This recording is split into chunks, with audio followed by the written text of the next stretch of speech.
पूर्ण पैदा कर देने वाले विषय नेताजी सुभाष शास्त्री जी की रहस्यमय मृत्यु का सत्य, इस विषय पर आधारित सत्र में आप सभी का स्वागत है। यह सत्र इसलिए भी महत्वपूर्ण है क्योंकि इस वर्ष हमारे साथ ईश्वर ने दो सुयोग प्रदान किए हैं। पहला सुयोग यह है कि यह वर्ष स्वराज्य के 75वें वर्ष है और दूसरा सुयोग यह है कि यह वर्ष सुभाष चंद्र बोस की 125वीं जन्म जयंती का वर्ष भी है। और इस वर्ष एक महत्वपूर्ण घटना हुई है कि देश के प्रधान सेवक जी ने दिल्ली में सुभाष चंद्र बोस की प्रतिमा का स्थापित करने का भी निर्णय लिया है। वह प्रतिमा जिस स्थान पर स्थापित की जानी है वह स्थान देश का सबसे महत्वपूर्ण स्थान है। सुभाष चंद्र बोस की रहस्यमय मृत्यु का सत्य, इस विषय पर जिन्होंने अपना पूरा जीवन खपा दिया, पुस्तक लिखी और उनकी पुस्तक के ऊपर उनके रिसर्च के माध्यम से फिल्में बनी, गुमनामी जैसी वेब सीरीज बनी, ऐसे श्री अनुज जी इधर हमारे साथ है। उन्होंने पूरे देश में कई व्याख्यान लेते हैं, कई प्रस्तुतियां देते हैं। मैं उनसे आग्रह करता हूं कि आज भी अपना सत्र निवेदित करें। इंट्रोड्यूस करना बहुत मुश्किल नहीं है और सबको पता है, और अब जो सामने बैठे हुए हैं इसमें से बहुत से लोग उम्र में काफ़ी बड़े हैं, ज़्यादातर छोटे हैं, लेकिन मेरे ख्याल से कोई ऐसे पूरे अगर आप देश में देखें पिछले 50, 60, 70 साल में कोई ऐसा मुद्दा नहीं हुआ जो नेताजी की मौत को लेकर जो कोई मिस्ट्री जो फैली हुई है। कोई और ऐसा मुद्दा नजर नहीं आता जो 60-70 साल से लगातार चल रहा हो। और एक बार मैंने नोट किया था कि पार्लियामेंट के जितने सेशंस होते हैं हमारे 51-52 के बाद से, उससे पहले जब असेंबली थी तब भी कोई ऐसा सेशन नहीं था जब इसमें सुभाष बोस के बारे में सवाल ना उठे हों, और वो हर पार्टी के लोगों ने सवाल उठाए हैं। तो उस को दिमाग में रखते हुए उस फैक्ट को कि कोई डाउट सभी को मुद्दे के बारे में मालूम है, लेकिन एक बहुत बड़ा चेंज आया है पिछले 20-30 साल में, और ये खासकर उनके लिए है जो लोग उम्र में काफ़ी बड़े हैं, कि जो बातें हम लोगों ने 50 के दशक में, 60 और 70, 80 के दशक में सुनी थी और उस समय पे उनको कंस्पिरेसी थ्योरी बोला जाता था, आज के दिन वो जो हैं आप कह सकते हैं कि उनके फेवर में बहुत एविडेंस निकल के आ गया। और एविडेंस ऐसा है कि कुछ ऐसे व्यक्ति जो आज हमारे बीच में नहीं है, स्वर्ग सिधार गए हैं, अगर वो जीवित होते तो उनके खिलाफ कोर्ट में कार्रवाई हो सकती थी।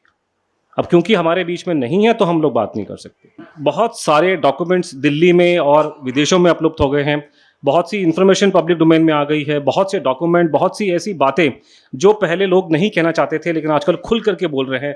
उन सब चीज़ों को अगर ध्यान में रखा जाए तो अगर आप आज 2022 में आपसे सवाल पूछा जाए कि सुभाष बोस को आखिर हुआ क्या था, क्या हुआ, उनकी मृत्यु का क्या गुत्थी है, क्या राज है, तो उसके जवाब में आप कह सकते हैं कि 3 थ्योरियाँ हैं, 3 व्यू निकल के आते हैं, और इन 3 में से एक थ्योरी ठीक है और बाकी 2 थ्योरी गलत है। आपको चौथी थ्योरी में जाने की जरूरत नहीं है क्योंकि इतना एविडेंस बाहर आ गया कि कम से कम ये क्लैरिटी हमारे सामने आ चुकी है। तो पहली थ्योरी जो सुभाष बोस की डेथ की जो सरकारी थ्योरी भी आप बोल सकते हैं उसको, वो जो बाहर निकल के आई है कि सुभाष बोस की डेथ एक प्लेन क्रैश में ताइवान में हुई थी, और ये उस जमाने में जब ये उनका डेथ नेताजी का हुआ था तो उस पेपर में कलकत्ता में जो खबर छपी उसकी खबर है। जितने भी आपको मैं यहाँ दिखाने वाला हूँ डॉक्यूमेंट्स या अखबार की क्लिपिंग्स, ये सारे स्टैंडर्ड न्यूज़पेपर्स की हैं या गवर्नमेंट के डॉक्यूमेंट्स, इसमें कोई टैब्लॉइड वगैरह का कोई जिक्र नहीं है, ये सारे के सारे ऑथेंटिक सोर्सेज हैं। तो पहली थ्योरी जो ऑफिशियल वर्जन सुभाष बोस नेताजी की डेथ का है वो है कि उनकी डेथ सेकेंड वर्ल्ड वॉर ख़त्म होने के बाद 18 अगस्त 1945 को उनकी एक विमान दुर्घटना में, आजकल जिसको ताइपाई बोला जाता है, ताइवान का शहर, वहाँ पे उनकी हो गई थी। तो ये उनकी सरकारी थ्योरी है जिसको सपोर्ट करने वाले ज़्यादातर हमारे इतिहासकार और सुभाष के परिवार के काफ़ी लोग और कई लोग जो जिनका साथ नेताजी के साथ आईएनए में था वो इसको सपोर्ट करते हैं। तो ये आपका सरकारी व्यू हो गया। जो इसके काउंटर में जो थ्योरी जो बहुत ज़्यादा मशहूर है कम से कम दिल्ली में, और वहाँ मैं बचपन सुनता आया हूँ वहाँ पे, और ये खुल कर के सरकार के लोग, खासकर वो लोग जो इंटेलिजेंस में नौकरी करते थे पहले, या और भी बहुत लोग पत्रकार बंधु प्राइवेटली बात करेंगे, और खुल करके बोलने वालों में सुब्रमण्यम स्वामी और जनरल जीडी बख्शी आज के ज़माने में खुल करके ये बात बोली जाती है और अखबारों में छपता है। ये हिंदुस्तान टाइम्स की खबर है बाय द वे कि साहब सुभाष बोस की डेथ कोई प्लेन क्रैश में नहीं हुई, वो उस विमान दुर्घटना के बाद वो रूस में थे और रूस में उनको मरवा दिया गया। पंडित जी का नाम लोग लेते हैं कि पंडित जी के कहने पे जोसेफ स्टालिन जो रूस का जो शासक था उन्होंने उनकी हत्या करवा दी। भगवान ना करे ये सच हो, लेकिन ये इस तरह की खबरें खुल्लम खुल्ला दिल्ली में लोग बोलते आए हैं बहुत दशकों से, और ये भारत की सबसे गंदी और सबसे पुरानी कंस्पिरेसी थ्योरी में मेरा मानना है। तो पहली थ्योरी आपकी है प्लेन क्रैश, दूसरी थ्योरी कि नहीं, उनकी डेथ प्लेन क्रैश में ताइपे में नहीं हुई, उनकी डेथ हुई है रशिया में, साइबेरिया में, उनको स्टालिन ने मरवा दिया। अब स्टालिन की डेथ होती है सन 53 में, तो ये 53 से पहले कभी ये घटना घटी होगी। जो तीसरी थ्योरी निकल के आई है वो ये कहती है कि साहब नेताजी की डेथ ना ताइवान में हुई, ना उनकी डेथ कोई रशिया में हुई, वो तो भारत में आके अयोध्या में सर्प सिधारे हैं। यहाँ पे अयोध्या में कोई गुमनामी बाबा नाम का कोई व्यक्ति बोला जाता है, और लोग उनको सुभाष बोस को उनसे लिंक करते हैं कि साहब वो सुभाष चंद्र बोस थे। तो इसका मतलब ये है कि अगर ये साबित हो जाता है, ये 3 थ्योरी हमारे पास में है, और अगर ये साबित हो जाता है कि साहब सुभाष बोस की डेथ ताइवान में हुई थी प्लेन क्रैश में, तो उसे अगर वो ताइवान में मर चुके हैं प्लेन क्रैश में, तो वो जीवित होकर के रशिया में नहीं मरेंगे, जीवित होकर के वो भारत में आके नहीं मरेंगे। तो अगर हम लोग ताइवान को प्रूव कर देते हैं तो बाकी दोनों थ्योरी अपने आप रिजेक्ट हो जाती है। उसी तरीके से अगर हम लोग ये साबित कर दें कि साहब वो तो रूस में उनको मार दिया गया, आपके पास कल को डॉक्यूमेंट निकल के आते हैं, रूस में अगर फायरिंग स्क्वाड था उनकी वहाँ कबर निकल जाएगी, पूरे कपड़े होंगे। रशिया में जब किसी को एग्जीक्यूट करते हैं तो प्रॉपर रिकॉर्ड रखे जाते हैं। तो कल को अगर मान लीजिए प्रॉपर रिकॉर्ड निकल के आ जाता है और साबित हो जाता है कि साहब सुभाष बोस को रूस में मार दिया गया था, ऑटोमेटिकली आपका ताइवान खत्म हो जाएगा, ऑटोमेटिकली वो फैजाबाद और ये अयोध्या की कहानी खत्म हो जाएगी। उसी तरीके से हमें इस बात को ध्यान रखना पड़ेगा कि अगर हम इस बात के सबूत प्रस्तुत कर सकते हैं या हमारे सामने आ जाते हैं कि सुभाष चंद्र बोस सन 70, 75, 80, 85 तक भारत में थे और जीवित थे, अगर उसके सबूत मिल जाते हैं तो ऑटोमेटिकली आप वो रूस में नहीं मर सकते और वो ताइवान में नहीं मर सकते। हाँ, रूस में ताइवान में क्या हुआ वो जानने का मुझे इंटरेस्ट रहेगा एज एन एकेडमिक, लेकिन कम से कम अगर वो आदमी भारत में जीवित है, बैठा हुआ है सन 70 में, 75 में, 80 में, तो वो ताइवान में नहीं मर सकता और वो रूस में नहीं मर सकता। तो ये हमारे सामने जो बेसिकली 3 थ्योरियाँ हैं, 3 स्पेक्ट्रम है, ये हमारे सामने आज हैं और हमें इनकी छानबीन करनी है। ये जो मेरा पूरा प्रेजेंटेशन है उसमें जो बेसिक फोकस है मैं पूरे प्रेजेंटेशन में रखूंगा कि सिर्फ हम लोग एविडेंस की बात करेंगे। मैं आपके सामने अपना बिलीफ देने नहीं आया। लोग बातचीत करते हैं तो बोलते हैं अच्छा आपका मानना क्या है, मैं आपको मेरा मानना क्या है वो बताने के लिए नहीं आया हूँ यहाँ पे। मैं आपको ये बताने आया हूँ कि एविडेंस क्या है, सबूत क्या है, प्रूफ क्या है।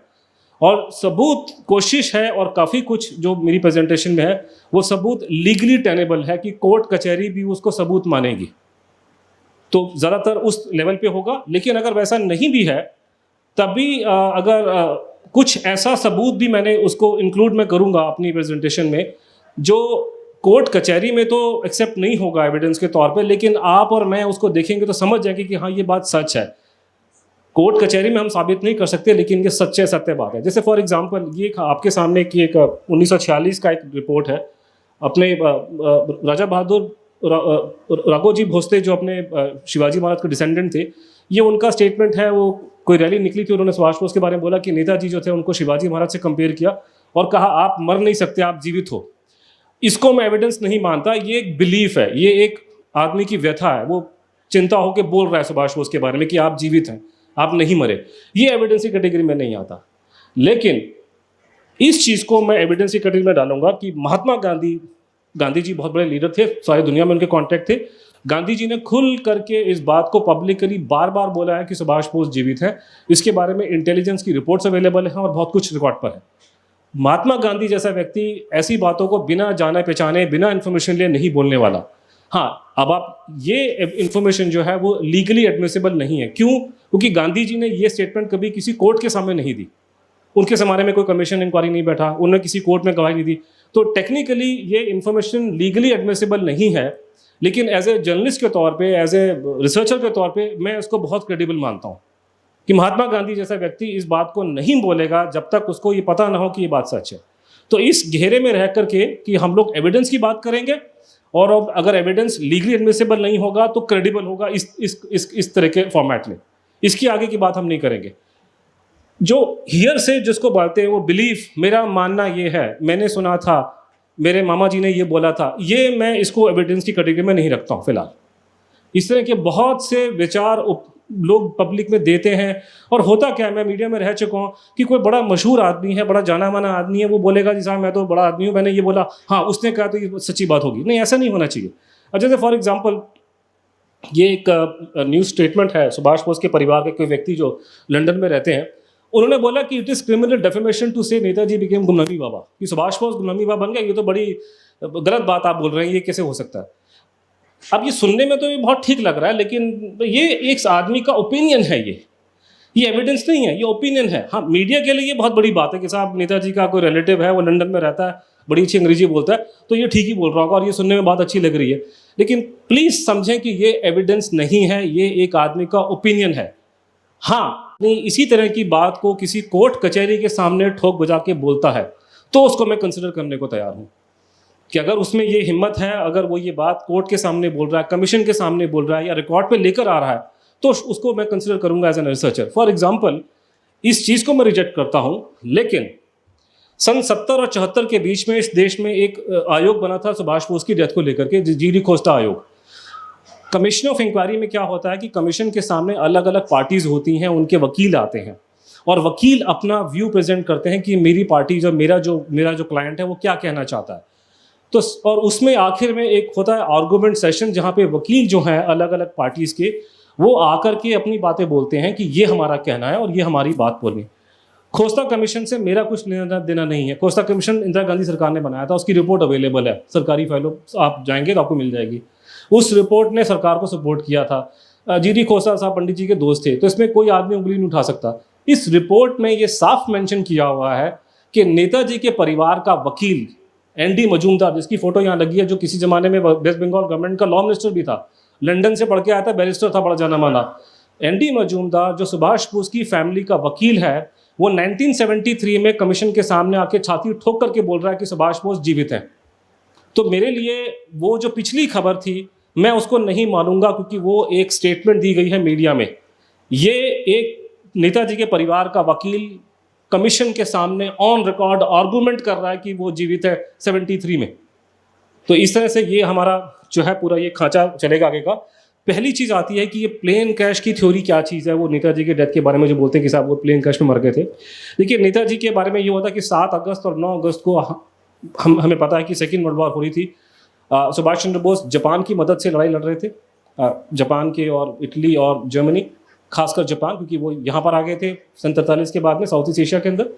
तो जब वो यहाँ पर आए तो 7 और 9 तारीख को हिरोशिमा और नागासाकी में एटम बम गिरते हैं। तो उसके बाद में 15 अगस्त 1945 को जापानी अनाउंस कर देते हैं कि हम लोग अब सरेंडर कर देंगे। अब क्योंकि सुभाष बोस पूरा उनकी मदद से लड़ाई लड़ रहे थे, तो उनको डिसीजन ये लेना था कि अब मैं क्या करूँगा आगे। मेरी कमांड में हज़ारों लोग हैं और पूरी गवर्नमेंट वहाँ चल रही है, तो उनको ये डिसीजन लेना था कि मैं कैसे सरेंडर करूँगा। बहुत हज़ारों लोगों को सरेंडर करना आसान नहीं है। हम सरेंडर कैसे करेंगे, क्या कंडीशंस होंगी, कहाँ पे होगा सरेंडर, तो वो सारी डिस्कशन करने के लिए सुभाष चंद्र बोस जो थे, जब उनको एक खबर मिलती है 15 अगस्त 1945 को कि जापान ने सरेंडर का अनाउंसमेंट कर दिया है, वो सिंगापुर के आसपास कहीं पे थे, वो वहाँ से निकले और उनके साथ में कुछ उनके खास 8-10 लोग थे और वो उन्होंने वहाँ से वो टोक्यो की तरफ को रवाना हो गए। सीधी उड़ान नहीं उड़ी उन्होंने वहाँ से, वो अलग अलग जगहों पे आए। वो जैसे 16 तारीख को वो बैंकॉक में पहुँचते हैं और 17 तारीख को सुबह वो ये हो ची मिन सिटी, जो आजकल का वियतनाम का साइगोन जो शहर है, उस जमाने का साइगोन, आजकल उसको हो ची मिन सिटी कहते हैं वियतनाम में।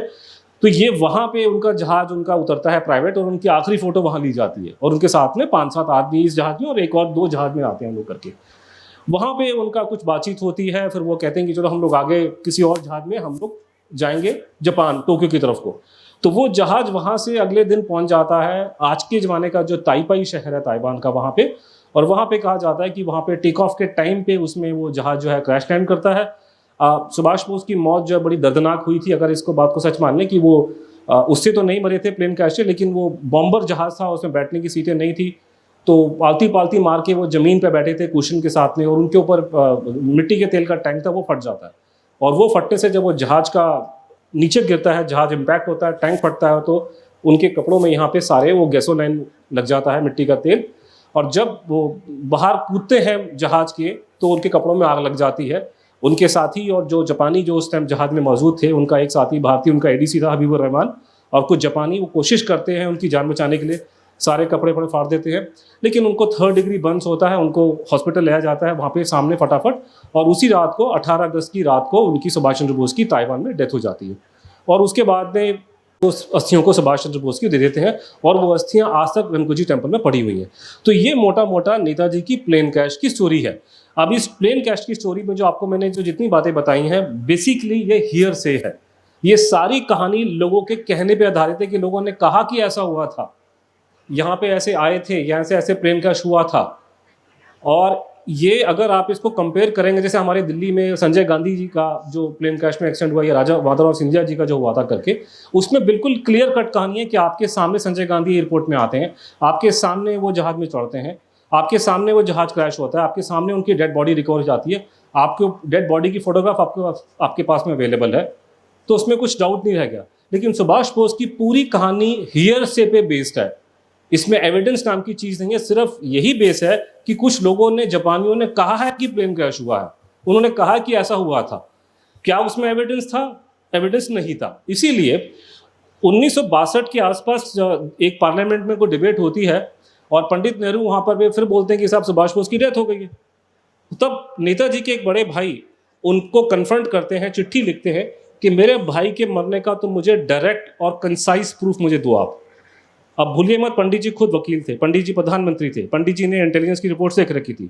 उस टाइम तक एक कमेटी भी बैठ चुकी थी जिसने सुभाष बोस की डेथ को अप्रूव कर दिया था। पंडित जी को ये लिखना पड़ा उसके रिस्पॉन्स में, और आपके सामने ये आ रहा है, I cannot send you any precise and direct proof. मैं आपको कोई सीधा सपाट प्रूफ नहीं दे सकता। तो पहली चीज़ जो मैं आपको दिखा रहा हूँ बहुत शॉर्ट में, कि आपके सामने भारत का प्रधानमंत्री ये साफ मेंशन कर रहा है कि कोई डायरेक्ट और प्रिसाइज प्रूफ नहीं है सुभाष बोस की डेथ का। ये पूरी कहानी प्लेन क्रैश की और जिंदा जल के मर जाने वाली, ये बेसिकली हियर से पे बेस्ड है, सुनी सुनाई बात है। हुआ ये था कि जब प्लेन क्रैश की जब ये स्टोरी निकलती है तो अंग्रेजों को डाउट हुआ कि ये कहानी ठीक नहीं है। पहली बात तो ये कि डेथ होती है 18 अगस्त को, और कुछ कारण ऐसे होते हैं कि जापानी उसको 5 दिन बाद अनाउंस करते हैं, 23 तारीख को कि साहब वो तो प्लेन क्रैश में मर गए थे करके। तो उस जमाने में हमारा जो यहाँ पे रूलर था, वायसराय फील्ड मार्शल बेवल, फौजी था, उसने जब उसकी डायरी मिलती है सन 70 में, बाद में उसकी डायरी डिक्लासिफाई होती है और मिलती है लंदन के अंदर, वो लिखता है कि ये आदमी अंडरग्राउंड हुआ है। क्योंकि अगर सुभाष बोस 15 अगस्त 18 अगस्त 1945 को नहीं मरते तो आने वाले कुछ दिनों में वो अंग्रेजों के हत्थे चढ़ जाते, और उनको मालूम था कि अगर ये उनके हाथ चढ़ जाएंगे तो गोली मार दी जाएगी और भारत की जो लड़ाई चल रही है फ्रीडम स्ट्रगल वो वहीं खत्म हो जाएगी। तो अंग्रेजों को शक हुआ कि ये जिस तरीके से ये अनाउंसमेंट न्यूज़ की आई है, जैसे बोला जा रहा है, ये रिपोर्ट में डाउटफुल है, इसमें प्रॉब्लम है। अंग्रेजों ने और अमेरिकियों ने इस पर डाउट स्टार्ट किया। भारत के लोगों की ये चीज़ पूरी समझ से बाहर थी। तो अमेरिकी और इंग्लिश जो लोग थे उन्होंने डाउट किया कि साहब ये प्लेन क्रैश की स्टोरी ठीक नहीं है। तो उसके बाद में फिर ये उन्होंने इंक्वायरी स्टार्ट करी। यहाँ पे एक इंक्वायरी बनाई गई भारत के अंदर। उस इंक्वायरी के हेड थे डब्ल्यू मैकराइट, जो आईबी के नंबर 2 थे, और इस पूरी इंक्वायरी का एक पूरा सेक्शन था, उसका नाम था कंबाइंड सेक्शन। आपको मैं उसकी रिपोर्ट दिखाऊंगा अभी। तो कंबाइंड सेक्शन के हेड थे डब्ल्यू मैकराइट, उसके साथ में कुछ और अफसर थे, एक फिलिप फिनी बंगाल पुलिस के चीफ थे। सुभाष बोस के ऊपर उनकी बड़ी एक्सपर्टीज थी और ये इंटरोगेशन करना इस सब में उनको महारत थी। राय बहादुर बख्शी बद्रीनाथ उस टीम के हिस्सा थे। ऐसे बहुत से 5, 7, 8, 10 लोगों को मिला के एक टीम बनाई गई जिसका नाम था कंबाइंड सेक्शन। कंबाइंड सेक्शन ने इंक्वायरी करी। उन्होंने और इंक्वायरियाँ जो थी उनके बारे में भी उन्होंने इसे डाटा लिया, और उनको बहुत टाइम नहीं लगा ये समझने में कि ये सारी कहानी हियर से पे बेस्ड है, सुनी सुनाई बात पे बेस्ड है। ना सुभाष बोस की डेड बॉडी है, ना डेड बॉडी की फोटोग्राफ है। इसको प्रूव करना इतना आसान। जैसे फॉर एग्जांपल ये नेताजी की डेड बॉडी की फोटोग्राफ है। अब इसे क्या साबित आप करेंगे कि क्या किसकी डेड बॉडी है ये? तो उन्होंने फिर वो इंक्वायरी करी और उनको ये डाउट हुआ, और वो रिपोर्टें अवेलेबल हैं। आपको मैं एक दिखाऊंगा, उसमें से बहुत सारी रिपोर्ट्स है कि ये मैच नहीं कर रहा है और इसमें प्रॉब्लम्स आ रही हैं पूरे एविडेंस के अंदर। उन्होंने फिर अमेरिकन से बात करी, जो ब्रिटिश इंटेलिजेंस ने, कि तुम्हारा क्या स्टैंड है। क्योंकि जब वो प्लेन क्रैश होता है ताइवान में और ताइपाई के अंदर, तो उस इलाके को अमेरिकी फौजें जो हैं कैप्चर कर लेती हैं सितंबर 45 में। तो ये जो जापानी जो थे, और खासकर वो जो एडीसी था सुभाष चंद्र बोस का, हबीबुर रहमान, वो पहले चढ़ता है अमेरिकियों के हत्थे। पहली इंटरोगेशन अमेरिकन आर्मी करती है उसकी, उसके बाद में वो हैंड ओवर यहाँ करते हैं। तो अमेरिकन आर्मी ने पहली इन्वेस्टिगेशन स्टार्ट करी सुभाष बोस की डेथ की, और वो लोग उस एरिया को वो कंट्रोल कर रहे थे, ताइवान को और जापान को। तो इसीलिए ब्रिटिश इंटेलिजेंस को जब डाउट हुआ, उनको ये लिखा कि इसमें एविडेंस नहीं मिल रहा, तो उन्होंने अमेरिकन से सीधा सवाल पूछा कि आपका क्या व्यू है, आप क्या स्टैंड क्या है। तो ये जवाब जो है या उसकी मैं आपको कॉपी दिखा रहा हूँ जो अमेरिकन आर्काइव से निकल गया है। जैसे कि मैंने आपको बताया कि ये चीज़ें पहले पब्लिक डोमेन में नहीं थी, पिछले 10-20 साल में दुनिया जहान भर के डॉक्यूमेंट्स मिल चुके हैं। मैं आपको बहुत छोटी छोटी चीज़ दिखा रहा हूँ अभी। ये आंसर आता है अमेरिकन साइड से, ये वॉर डिपार्टमेंट जो आजकल उनका रक्षा मंत्रालय, उसका नाम वॉर डिपार्टमेंट था 1945-46 में। तो ये है 20 जून सन 46, मतलब सुभाष बोस के मरने के ऑलमोस्ट 1 साल बाद की खबर है। सोचिए अगर ऐसी खबर निकल के आए संजय गांधी के बारे में या फिर मौजूदा सिंधिया के बारे में, तो देश में बवाल मच जाएगा। ये यहाँ पे अमेरिकन आंसर दे रहे हैं, a search of the files in the intelligence division reveals that there is no direct evidence that Subhash Chandra Bose was killed in a plane crash. अमरीकी बोल रहे हैं कोई डायरेक्ट एविडेंस नहीं है, तो आपके सामने 2 आ गए ना। पंडित जी बोल रहे हैं कोई डायरेक्ट प्रिसाइज प्रूफ नहीं है, दूसरा अमेरिकन बोल रहे हैं, उनके लेटर हेड पे आ रहा है कि कोई डायरेक्ट एविडेंस नहीं है।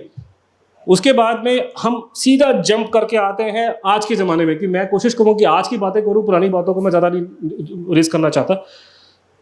आज ये साल नेताजी का 125वां साल है। यही साल हमारे देश के आज़ादी का या ट्रांसफर ऑफ पावर का 75th ईयर है।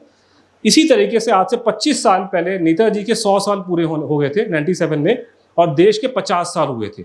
तो उस ज़माने में भी बहुत बातें सुभाष बोस को लेकर के हुई थी, लोग बातचीत करते थे।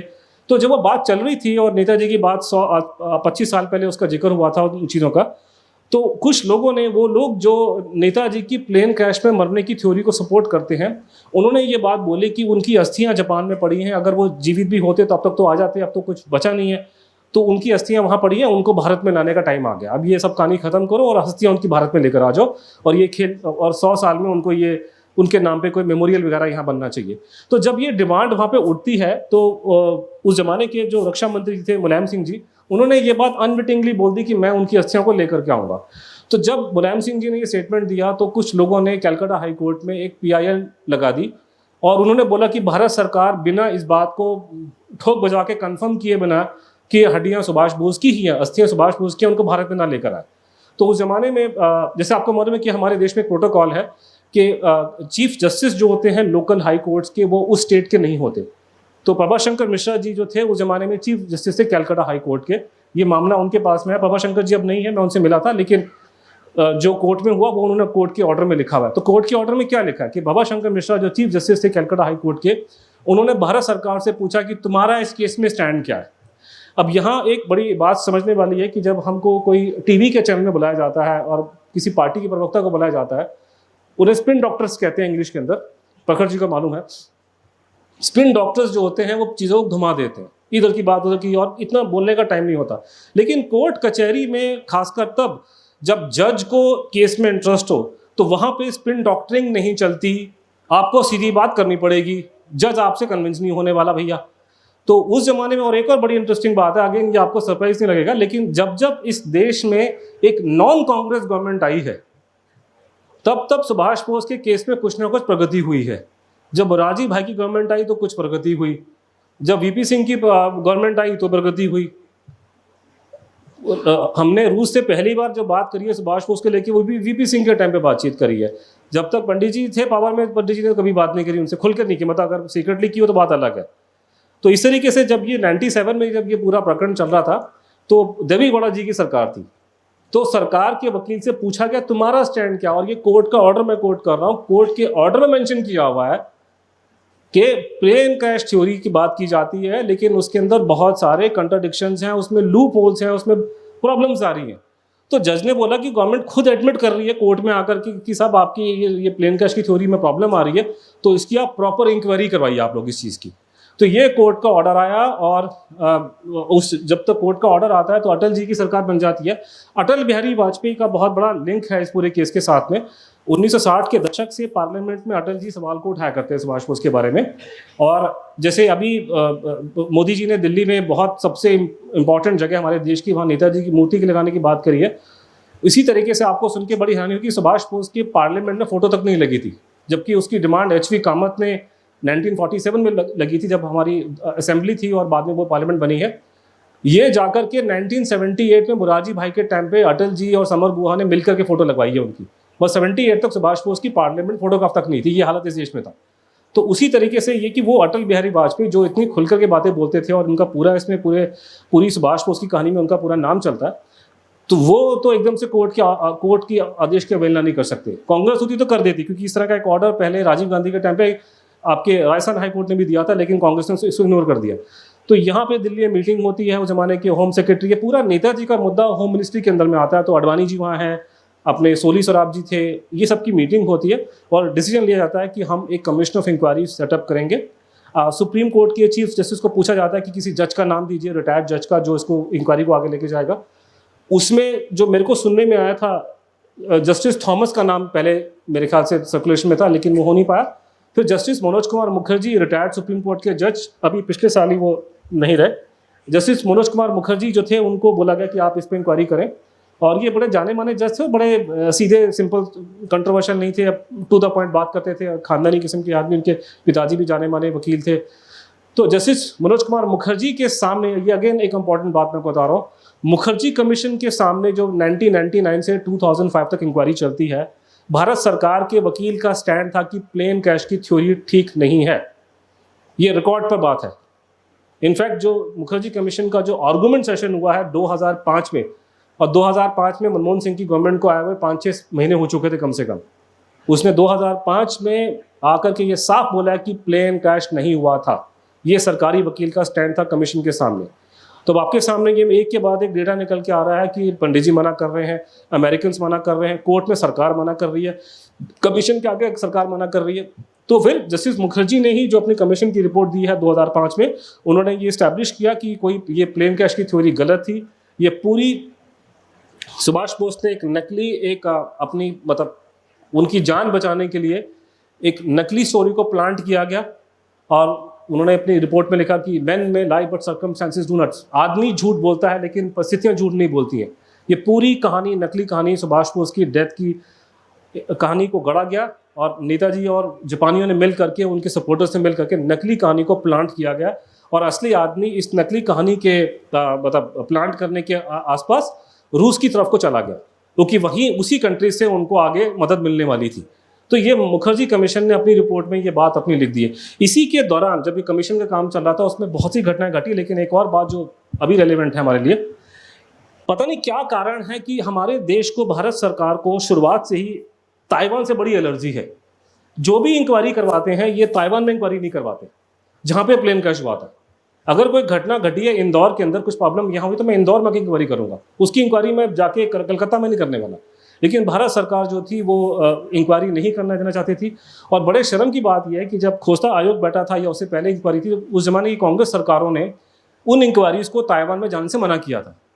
और अजीबोगरीब बात यह है कि जब खोस्ता कमीशन को नहीं भेजा दिया गया ताइवान में, तो उस जमाने के जो अपोजिशन पार्टी के लोगों थे उन्होंने काफ़ी इसका विरोध किया। और विरोध करने वालों में सबसे आगे थे अटल बिहारी वाजपेयी सन 70 के दशक में। लेकिन वही अटल बिहारी वाजपेयी जब भारत के प्रधानमंत्री बन जाते हैं, तो उनके टाइम पे मुखर्जी आयोग को ये लोग जाने से मना कर देते हैं कि आप ताइवान में नहीं जाएंगे। और उसके बाद में मैं उसमें बीच में पढ़ता हूँ, मैं एक पत्रकार था, मैंने ताइवान की गवर्नमेंट से कॉन्टैक्ट स्टैब्लिश किया। उन्होंने मुझे बताया कि उनके पूरे महीने वहाँ कोई प्लेन क्रैश नहीं हुआ है। वो इन्फॉर्मेशन मैंने फॉरवर्ड कर दी मुखर्जी कमीशन को, कमीशन ने कॉन्टैक्ट स्टैब्लिश किया ताइवान गवर्नमेंट से, और ये खबर आपके निकल के आ जाती है। तब आपके सामने ये निकल के आ जाता है कि पंडित जी का डॉक्यूमेंट आपको मैंने दिखा दिया कि पंडित जी बोल रहे हैं कि भैया ये डायरेक्ट एविडेंस नहीं है। अमेरिकन कह रहे हैं कि भैया डायरेक्ट एविडेंस नहीं है। सरकार कोर्ट कचहरी में बोल रही है कि प्लेन क्रैश की थ्योरी ठीक नहीं है। ताइवान गवर्नमेंट कह रही है कि प्लेन क्रैश की थ्योरी ठीक नहीं है। तो फिर इसमें रह क्या गया? अब इसमें कहने को आप 6 घंटे बात कर सकते हैं, लेकिन ये 5-6 इतने सॉलिड ग्राउंड है कि अगर ये मुद्दा नेताजी के बारे में ना होके किसी अर्बन नक्सल के बारे में होता तो पूरे देश में आग लग जाती। लेकिन हमारी बड़ी दुर्भाग्य है कि हम लोग इतनी बातें बोलते हैं, लेकिन कोई हमारे सपोर्ट में कोई बड़ा वकील नहीं आता, और हम लोग को ये दरदर भटकना पड़ रहा है इस छोटी सी बात को प्रूव करने के लिए जो बिल्कुल स्टैब्लिश हो चुकी है। इसी पूरे प्रकरण के अंदर एक चीज़ निकल के आती है जो मेरे दिमाग में आई थी, और खासकर जो पीछे यंग लोग बैठे हैं इनको लगता होगा कि हम लोग क्यों बेकार में, why are we beating around the bush, क्या हम लोग बेकार में इतनी लंबी लंबी बातें क्यों कर रहे हैं? सीधा सपाट इसका आंसर है कि वो नेताजी की अस्थियां पड़ी हैं जापान में, उनका तुम डीएनए टेस्ट करवा दो, और डीएनए टेस्ट करा के मालूम चल जाएगा हड्डी उसकी है कि नहीं। तो इसमें क्या बेकार में हम लोग टाइम खराब कर रहे हैं?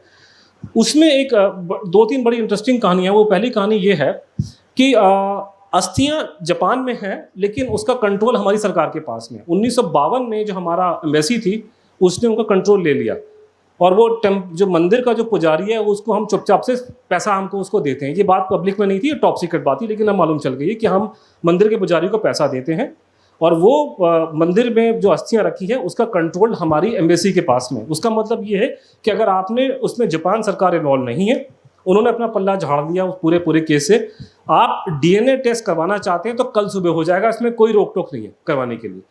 मुखर्जी कमीशन की जब इंक्वायरी होती है तो वो उन्होंने पूरा डाटा दिखाया, पूरा एविडेंस दिखाया। वो ये दिखा रहा है कि एक जापानी सोल्जर था जिसका नाम था इचूरो ओकुरा। इचूरो ओकुरा की डेड बॉडी को नेताजी की बॉडी बना करके कमीशन किया गया, क्योंकि उनको एक नकली कहानी गढ़नी है तो उसके अंदर कैरेक्टर्स और एलिमेंट्स होंगे, इसीलिए उसकी फोटोग्राफ नहीं ली गई थी। आपको जो मैंने फोटोग्राफ दिखाई सुभाष बोस की डेड बॉडी की, पूरा मुंह से कपड़ा ढका हुआ है, क्योंकि वो बॉडी इचूरो ओकुरा की थी, इसीलिए उन्होंने उसका कवर शक्ल उसको ढक दिया। तो जस्टिस मुखर्जी ने अपनी रिपोर्ट में ये कंक्लूसिवली प्रूव कर दिया है कि जितने उस जमाने के कंटेम्प्रेरी रिकॉर्ड्स मिल रहे हैं, जो डॉक्टर्स की रिपोर्ट मिल रही है, कमीशन के रिकॉर्ड्स मिल रहे हैं अलग अलग सोर्सेज से, वो सारे ये साफ प्रूव कर रहे हैं कि इचूरो ओकुरा की बॉडी को नेताजी की बॉडी बना के जलाया गया। इसलिए ये अस्थियां जो जापान में पड़ी हैं वो सुभाष बोस की नहीं है, वो इचूरो ओकुरा की अस्थियां हैं। लेकिन फिर भी जस्टिस मुखर्जी ने कोशिश की, वो जापान में गए, उन्होंने वहाँ जाके उस रिंकोजी टेम्पल में जाते हैं, वहाँ जाके बोलते हैं कि मुझे ये दिखाइए अस्थियाँ खोल के क्या है, मैं इसका चेक करवाता हूँ। अब टाल मटोल होती है, सरकार वाले जानबूझ के उनको मेरे ख्याल से अड़ंगी फंसाते हैं, तब वो नहीं देख पाते तो वो एक डायरेक्शन देते हैं कि हमारी एम्बेसी को कि आप इनको खोलिए, इस पूरे कप जिसमें वो रखी हुई है कंटेनर के अंदर अस्थियाँ, और उसकी फोटोग्राफ्स खींच के मुझे भेजिए। तो वो 10-12 फोटोग्राफ्स जो उस ज़माने में वो हाई रेजोल्यूशन 2002-3 के आसपास जो भेजी गई उसकी फ़ोटोग्राफ्स हैं। तो ये हड्डियाँ की फ़ोटोग्राफ्स जो हैं वो भेजी जाती हैं, और इन हड्डियों की फ़ोटोग्राफ को जस्टिस मुखर्जी जाने माने डीएनए एक्सपर्ट्स भारत में और विदेश में, भारत में लालजीत सिंह का नाम आपने सुना होगा, उनको ये फ़ोटोग्राफ दी जाती हैं देखने के लिए, अमेरिका में दिखाई जाती हैं एक्सपर्ट्स को, इंग्लैंड में, जापान में, सारे एक्सपर्ट का ये मानना है और ये बोलते हैं कि ये हड्डियाँ जली हुई हैं। तो जले हुए शरीर, जली हुई हड्डियों का डीएनए टेस्ट होना ज़रा चांसेस नहीं के बराबर है, ये उनका कहना है कि वो मना करते हैं। अमेरिकन एक्सपर्ट जो टेरी मिल्टन है, वो उनका ये कहना होता है कि मुझे उम्मीद तो नहीं है कि टेस्टिंग से कुछ निकलेगा, लेकिन मैं कोशिश कर सकता हूँ और ये मिथोकॉन्ड्रियल डीएनए टेस्ट मैं करवा सकता हूँ। मिथोकॉन्ड्रियल कोई चीज़ होती है कि आपके माँ से बेटी में आता है, तो अगर नेताजी की बहन की साइड से अगर सैंपल अवेलेबल हो तो वो मिथोकॉन्ड्रियल वगैरह टेस्ट कर सकते थे, ऐसा कुछ उसमें तो अवेलेबल था। नेताजी की बहन की लड़की ने अपना सैंपल खोल कर दिया था कमीशन को, तो उनके पास में मिथोकॉन्ड्रियल वो डीएनए अवेलेबल था वहाँ से सुभाष की फैमिली का। तो टेरी मिल्टन का ये कहना कि मैं ये करवा सकते हैं हम लोग, पहली कंडीशन ये है कि आप इन हड्डियों का एंथ्रोपोलॉजिकल इवैल्यूएशन करा के उसकी रिपोर्ट मेरे को देंगे पहले, उसके बाद में मैं टेस्टिंग करूँगा। एंथ्रोपोलॉजिकल इवैल्यूएशन से मालूम चलेगा आपको बेसिक फंडामेंटल चीज़ कि ये हड्डियाँ किसकी, आदमी की, जानवर की, ये हड्डियाँ इंसान की हैं। ये पूरे आपके नीचे का जॉ बोन बहुत बार दिखाई देगा, और फोटोग्राफ से आपको दिखाऊंगा अभी, और शरीर ये हड्डियाँ सिर के यहाँ की मोटी मोटी हड्डियाँ यहाँ की हैं करके। कोई भी एक्सपर्ट इसको देखेगा वो 2 मिनट में बता देगा आपको कि ये इंसान की हड्डी है, आदमी की है कि औरत की है, लेडीज़ की है कि जेंट्स की है। जैसे अगर छोटा भी अगर आदमी हो तो उसका हड्डी पतला होता है, मोटा होता है, तो ये उनको मालूम चल रहा है, एक्सपर्ट्स को ये बात निकालना बड़ा मुश्किल नहीं है। तो वो उन्होंने फिर और वो ये भी बता देगा कि ये हड्डी भारतीय की है कि जापानी की है, ये आदमी अंग्रेज़ था, इसकी उम्र कितनी थी, इसका भी मोटा मोटा अंदाज़ा आपको एंथ्रोपोलॉजिकल फॉरेंसिक टेस्ट से चल जाएगा। तो इसका मतलब ये है कि आपको शायद डीएनए टेस्ट करने की नौबत ही ना आए, क्योंकि अगर हड्डियाँ इचूरो ओकुरा की हैं और उसका कुछ डाटा मैच सुभाष बोस से नहीं कर रहा है, तो अगर आप ये टेस्ट में अगर ये इंडिकेट कर दे कि ये हड्डी तो किसी एशियन की, भैया ये तो किसी भारतीय की नहीं है, तो सारा केस तो वहीं ख़त्म हो जाएगा। तो इसलिए ये, तो आप सवाल अगर आप मुझसे पूछो 2022 में कि भारत सरकार नेताजी की हड्डियों का डीएनए टेस्ट क्यों नहीं करवा रही, उसका आंसर ये है कि जब मुखर्जी कमीशन ने भारत सरकार को ये बात बोली कि टेरी मिल्टन डीएनए टेस्ट करने को तैयार है और वो पहले एंथ्रोपोलॉजिकल टेस्ट करने की कंडीशन रख रहा है, उसके बाद भारत सरकार को सांप सूंघ गया। सरकार ने कोई जवाब नहीं दिया और वो टेस्ट नहीं हो सका, और अभी भी वही कंडीशन है कि भारत सरकार वो टेस्ट नहीं करवाना चाहती, नहीं तो ये टेस्ट ऐसे होने का 1 सेकंड में टेस्ट कल सुबह हो जाएगा। तो ये उस हड्डियों का कुछ फोटोग्राफ्स है। अभी जो कुछ फाइलें बाहर निकली हैं 2016 में, उसमें से एक ये डॉक्यूमेंट एक निकला है जो भारत सरकार के प्रधानमंत्री कार्यालय से निकल के आया, उसमें ये लोग डिस्कस कर रहे हैं डीएनए टेस्ट के बारे में। तो ये कंक्लूजन है वो बड़ा इंटरेस्टिंग और ये आपको पूरी कहानी समझा देगा। इसमें ये मेंशन कर रहे हैं कि if the result is in positive then the entire issue will be resolve, कि अगर हम डीएनए टेस्ट करते हैं नेताजी की हड्डियों का और वो पॉजिटिव निकल जाता है तो सारी कहानी खत्म, सारा मामला वहीं सुलझ जाएगा। In case the result comes in negative as to the DNA result does not tally with the biological samples connected with relatives, one can imagine the reaction of the nation. लेकिन अगर नहीं मैच किया तब मारे गए, और इसी घबराहट की वजह से ये लोग डीएनए टेस्ट नहीं करवा रहे। ये वो सरकार है जो पिछले 50 साल से ये ढंढोरा पीट रही है कि साहब सुभाष बोस की अस्थियां जापान में पड़ी हैं, हम लाना चाहते हैं लेकिन कुछ लोग मना कर रहे हैं, हम लेके नहीं आ रहे। आप करवाइए डीएनए टेस्ट, किसने रोका आपको? आप ही डर रहे हैं ना, क्योंकि आपको अपने अपने कथन पे विश्वास नहीं है। मेरे जैसे जितने व्यक्ति हैं हम लोग सारे कह रहे हैं टेस्ट करवाओ। हमारी कंडीशन है कि वो टेस्ट करवाना किसी फॉरेन कंट्री में करवाना, देसी लैब में मत जाना आप लोग। उसका कारण आपको बताऊंगा बाद में। अब ये बड़ी अपने पे बड़ी शर्म की बात है कि यार इतना बड़ा इस देश का नंबर 1 फ्रीडम फाइटर, आप इतना दर्दनाक विषय है उनकी मौत को लेकर के, आप एक डीएनए टेस्ट नहीं करवा सकते उसमें। और ये उस देश की बात आप कर रहे हैं जहां पे अरे गहरे नथु खैरों के केसेस में पता नहीं क्या क्या ये लोग पहाड़, एक नदी घाटी पहाड़ एक कर देंगे ये लोग। फॉर एग्जाम्पल एक छोटा सा केस आपका, ये भमरी देवी मर्डर केस का आपने नाम सुना होगा आप लोगों ने।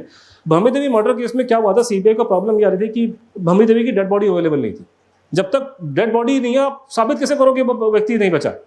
अब वो जिसने मारना था मार मूर के उसने जला जुलो के जंगल में पता नहीं कहाँ जाके हड्डियाँ गाड़ दी उठा करके।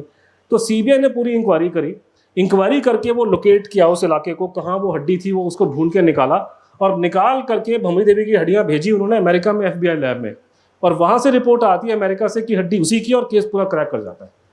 तो आप इतना ये काम कर सकते हैं नॉर्मल केसेस में जस्टिस के नाम पे। सुभाष बोस के बारे में आपको नजर नहीं आता कि जस्टिस होना चाहिए, कुछ ट्रांसपेरेंसी होनी चाहिए, उनके भी ह्यूमन राइट्स हैं बेचारे, उसके जो भतीजे जो रोते थे उनके भी ह्यूमन राइट्स थे कि नहीं थे। तो अजीब सा ही प्रॉब्लम है। और ऊपर से लोग बोलते हैं कि क्यों पैसा खर्च कर रहे हो, पुरानी बात है, छोड़ दो, वापस तो आएंगे नहीं, क्या करना है इंक्वायरी करके। भाई अगर यही अगर आर्गूमेंट है कि क्या करना है इंक्वायरी करके, जो चला गया, फिर आप क्यों बेकार में पैसा फूकते हो दुनिया भर के मर्डर केसेस में इंक्वायरी करने के लिए? ये क्या लॉजिक है? तो छोटी सी बात है, डीएनए टेस्ट करवाओ, लेकिन करने को राजी नहीं है। लेकिन और जितने केस हैं उसमें दुनिया जहान भर के अमेरिकन लैब में जा रहे हैं, वहाँ जा रहे हैं करवा के। एक और केस मुझे याद आया कि कितना हम लोग गलत इंप्रेशन क्रिएट करते हैं दूसरे देशों में अपने बारे में। एक ही केस हुआ था देहरादून में, कोई वो पुलिस के घोड़े को किसी बेचारे ने बंदे ने लाठी मार दी, उसका टांग टूट गया। उसके बाद में इन्होंने ढिंडोरा पीटना शुरू किया कांग्रेसियों ने कि साहब like Modi ji murder democracy, BJP MLA made fatal attack on Shaktiman, घोड़े का नाम शक्तिमान था। इस बात को इतना तूल दिया गया, पूरे दुनिया भर में खबरें छप रही हैं, और वहाँ जाके पूरे देश में फिर वो जाके वो घोड़े के साथ में होली खेल रहे हैं बैठ करके ये लोग, और ये उसके बाद में वो घोड़ा चला जाता है, घोड़े के साथ में ये लोग सलूट मार रहे हैं उसको बैठ करके। लोगों ने रोना पीटना शुरू कर दिया। लोग समझेंगे, अगर कोई बाहर का विदेशी इसको देखेगा बोलेगा देखो भारत के लोग कितने अच्छे हैं, यहाँ तो आदमी की जान की कीमत है, तो घोड़े को देख के लोग रो रहे हैं। पर आपके दिल में इतना प्यार है, इतना दिल पसीज जाता है आपका जानवर को देख के, तो भैया तुम्हारा वो सेंटीमेंट सुभाष बोस के बारे में तुम्हारा कहाँ गया? यही गवर्नमेंट ऑफ इंडिया और यही कांग्रेस के लोग, जब मुखर्जी कमीशन जो कलकत्ता हाई कोर्ट के ऑर्डर बना है, सुप्रीम कोर्ट के जज ने रिपोर्ट दी कि ये आदमी नहीं मरा, सरकार जो है इसमें जानबूझ के अटका रही है, उसे सरकार को इंडाइट किया। ये सरकार ने 2006 में मुखर्जी की रिपोर्ट को जो रिजेक्ट किया है, ये एक्शन टेकन रिपोर्ट पार्लियामेंट में भेज डाली गई थी, एक पन्ने में बिना रीजन दिए रिजेक्ट कर दिया। मान लीजिए दिल्ली में कोई इंक्वायरी हो जाए वो आरुषि तलवार केस के अंदर, और उस पर इंक्वायरी होती है और एक पन्ने में रिपोर्ट आ जाए, पूरा देश का मीडिया कच्चा खा जाएगा उन लोगों को उठा करके। एक पन्ने में आप रिजेक्ट करेंगे बिना कारण बताए, कोई रीजन नहीं दिया, रिजेक्ट कर दी, कहानी खत्म। इसको तो ये डॉक्यूमेंट से ही आपको मालूम चल जाएगा कि ये इनके मैनिफेस्टो इंटेंशन लोगों की, ये सच नहीं बोल रहे हैं। आप पूरा आप देखिए पहली स्लाइड से कि पंडित जी का स्टैंड क्या है, अमेरिकन क्या कह रहे हैं और इनकी हरकतें क्या हैं लोगों की। तो ये साफ दिखाई दे रहा है कि प्लेन कैश की थ्योरी ठीक नहीं है, और सरकार को इसका बात का मालूम है। ये उनका बिहेवियर रिफ्लेक्ट कर रहा है इनकी हरकतों के ऊपर। तो प्लेन कैश की थ्योरी को तो हम लोग नहीं मानेंगे। तो हम उसके बाद में आते हैं साहब की रशिया वाली थ्योरी में क्या होता है। देखिए रशिया वाली थ्योरी में पहली चीज निकल के ये आ रही है कि कुछ लोगों ने ये बात बीच में बोला करते थे हमारे इतिहासकार कि ये तो पंडित जी को बदनाम करने के लिए, कुछ लोगों ने ऐसे बंगालियों ने कहानी कर दी कि साहब वो नेताजी रूस में थे, फलाना ढमकाना। पहली बात, बंगाल में आते तो कम्युनिस्ट हैं, आते कांग्रेसियों को सुभाष बोस तो मतलब नहीं है खास कुछ करके। दूसरी बात ये है कि साहब ये कहानी कोई किसी की गढ़ी में नहीं है। पहले दिन से ही इंटेलिजेंस की रिपोर्ट्स में यह साफ मेंशन है कि सुभाष चंद्र बोस रूस जाने की प्लानिंग कर रहे थे। तो ये बात रिपोर्ट्स में थी, इंटेलिजेंस में थी, क्योंकि ये रिपोर्टें पंडित जी के जमाने में पब्लिक में नहीं आई। अगर पब्लिक में आ जाती तो बवाल मच जाता। अब हमको मिल रही है 30-30, 40-40 साल बाद अब, लेकिन पंडित जी हमारे बीच में नहीं है, तो पंडित जी तो हम सवाल नहीं पूछ सकते अब। और उसमें प्रॉब्लम ये आ रहा है कि जितने भी डॉक्यूमेंट या जितने भी क्रेडिबल आई विटनेस अकाउंट निकल के आ रहे हैं या जितने भी आपके रिपोर्ट्स निकल के आ रही हैं, वो सारी ये इंडिकेट कर रही हैं कि सुभाष चंद्र बोस ने रशिया में शेल्टर मांगा था, उनको वहाँ शेल्टर मिल गया। ये मरने मारने वाली बात कहीं नहीं आ रही किसी रिपोर्ट के अंदर जो क्रेडिबल है। लोग कहते हैं, सुब्रमण्यम स्वामी बोलते हैं, वो सबूत नहीं है, वो अजीब व गरीब सी बातें बोलना शुरू कर देंगे, साहब वो तो पंडित जी के कहने पे स्टालिन ने उनको मरवा दिया करके। भाई आपको बेसिक ABCD नहीं मालूम आपको इतिहास की। स्टालिन के संबंध भारत के साथ में अच्छे नहीं थे। वो महात्मा गांधी जी की जब हत्या हुई है, रशिया ने 2 दिन तक तो फूल नहीं भेजा हमारे पास में। पंडित जी के बारे में जो लिखा है उसने, आप लड़कियां बच्चे बैठे, मैं आपको लिख सकता नहीं, गाली गलौज से कि उसने बात करी है पंडित जी के बारे में, शर्म आती है वो नोट पढ़ते हुए। पंडित जी ने अपनी बहन को पहला एम्बेसडर बना के भेजा, पता नहीं क्या कारण था, अपनी बहन को भेजा रशिया में। जब भारत आज़ाद हुआ तो लक्ष्मी पंडित जी वहाँ गई, हमारी पहली एम्बेसडर। स्टालिन ने उनसे मिलने से मना कर दिया। तो जो आदमी आपसे मिलने को राजी नहीं है, आपके बारे में गाली गलौज लिख रहा है किताबों में, वो उसके लिए उस आदमी को मारेगा जो खुद उसके पास में आया है। और जिस आदमी की आप मदद कर चुके हो पहले एक बार, सुभाष बोस जब 1941 में देश से भागे थे तो रशिया ने उनकी मदद करी थी। तो ये कहानी एडअप नहीं हो रही है, क्योंकि स्टालिन के संबंध भारत के साथ, इनके साथ में अच्छे नहीं थे पंडित जी के साथ में। वो क्यों सुभाष बोस को मारेगा? और कोई इतना बेवकूफ़ नहीं होता। जो मुर्गी सोने का अंडा देगी, आप उस मुर्गी को जिंदा रखेंगे। ये बेहुदा किस्म की बातें ये लोग कर रहे हैं जिनको ABCD नहीं पता कि उस जमाने की हिस्ट्री। हमारे जो संबंध रूस के साथ में अच्छे हुए बाद में जाकर क्यों हुए, स्टालिन के मरने के बाद से।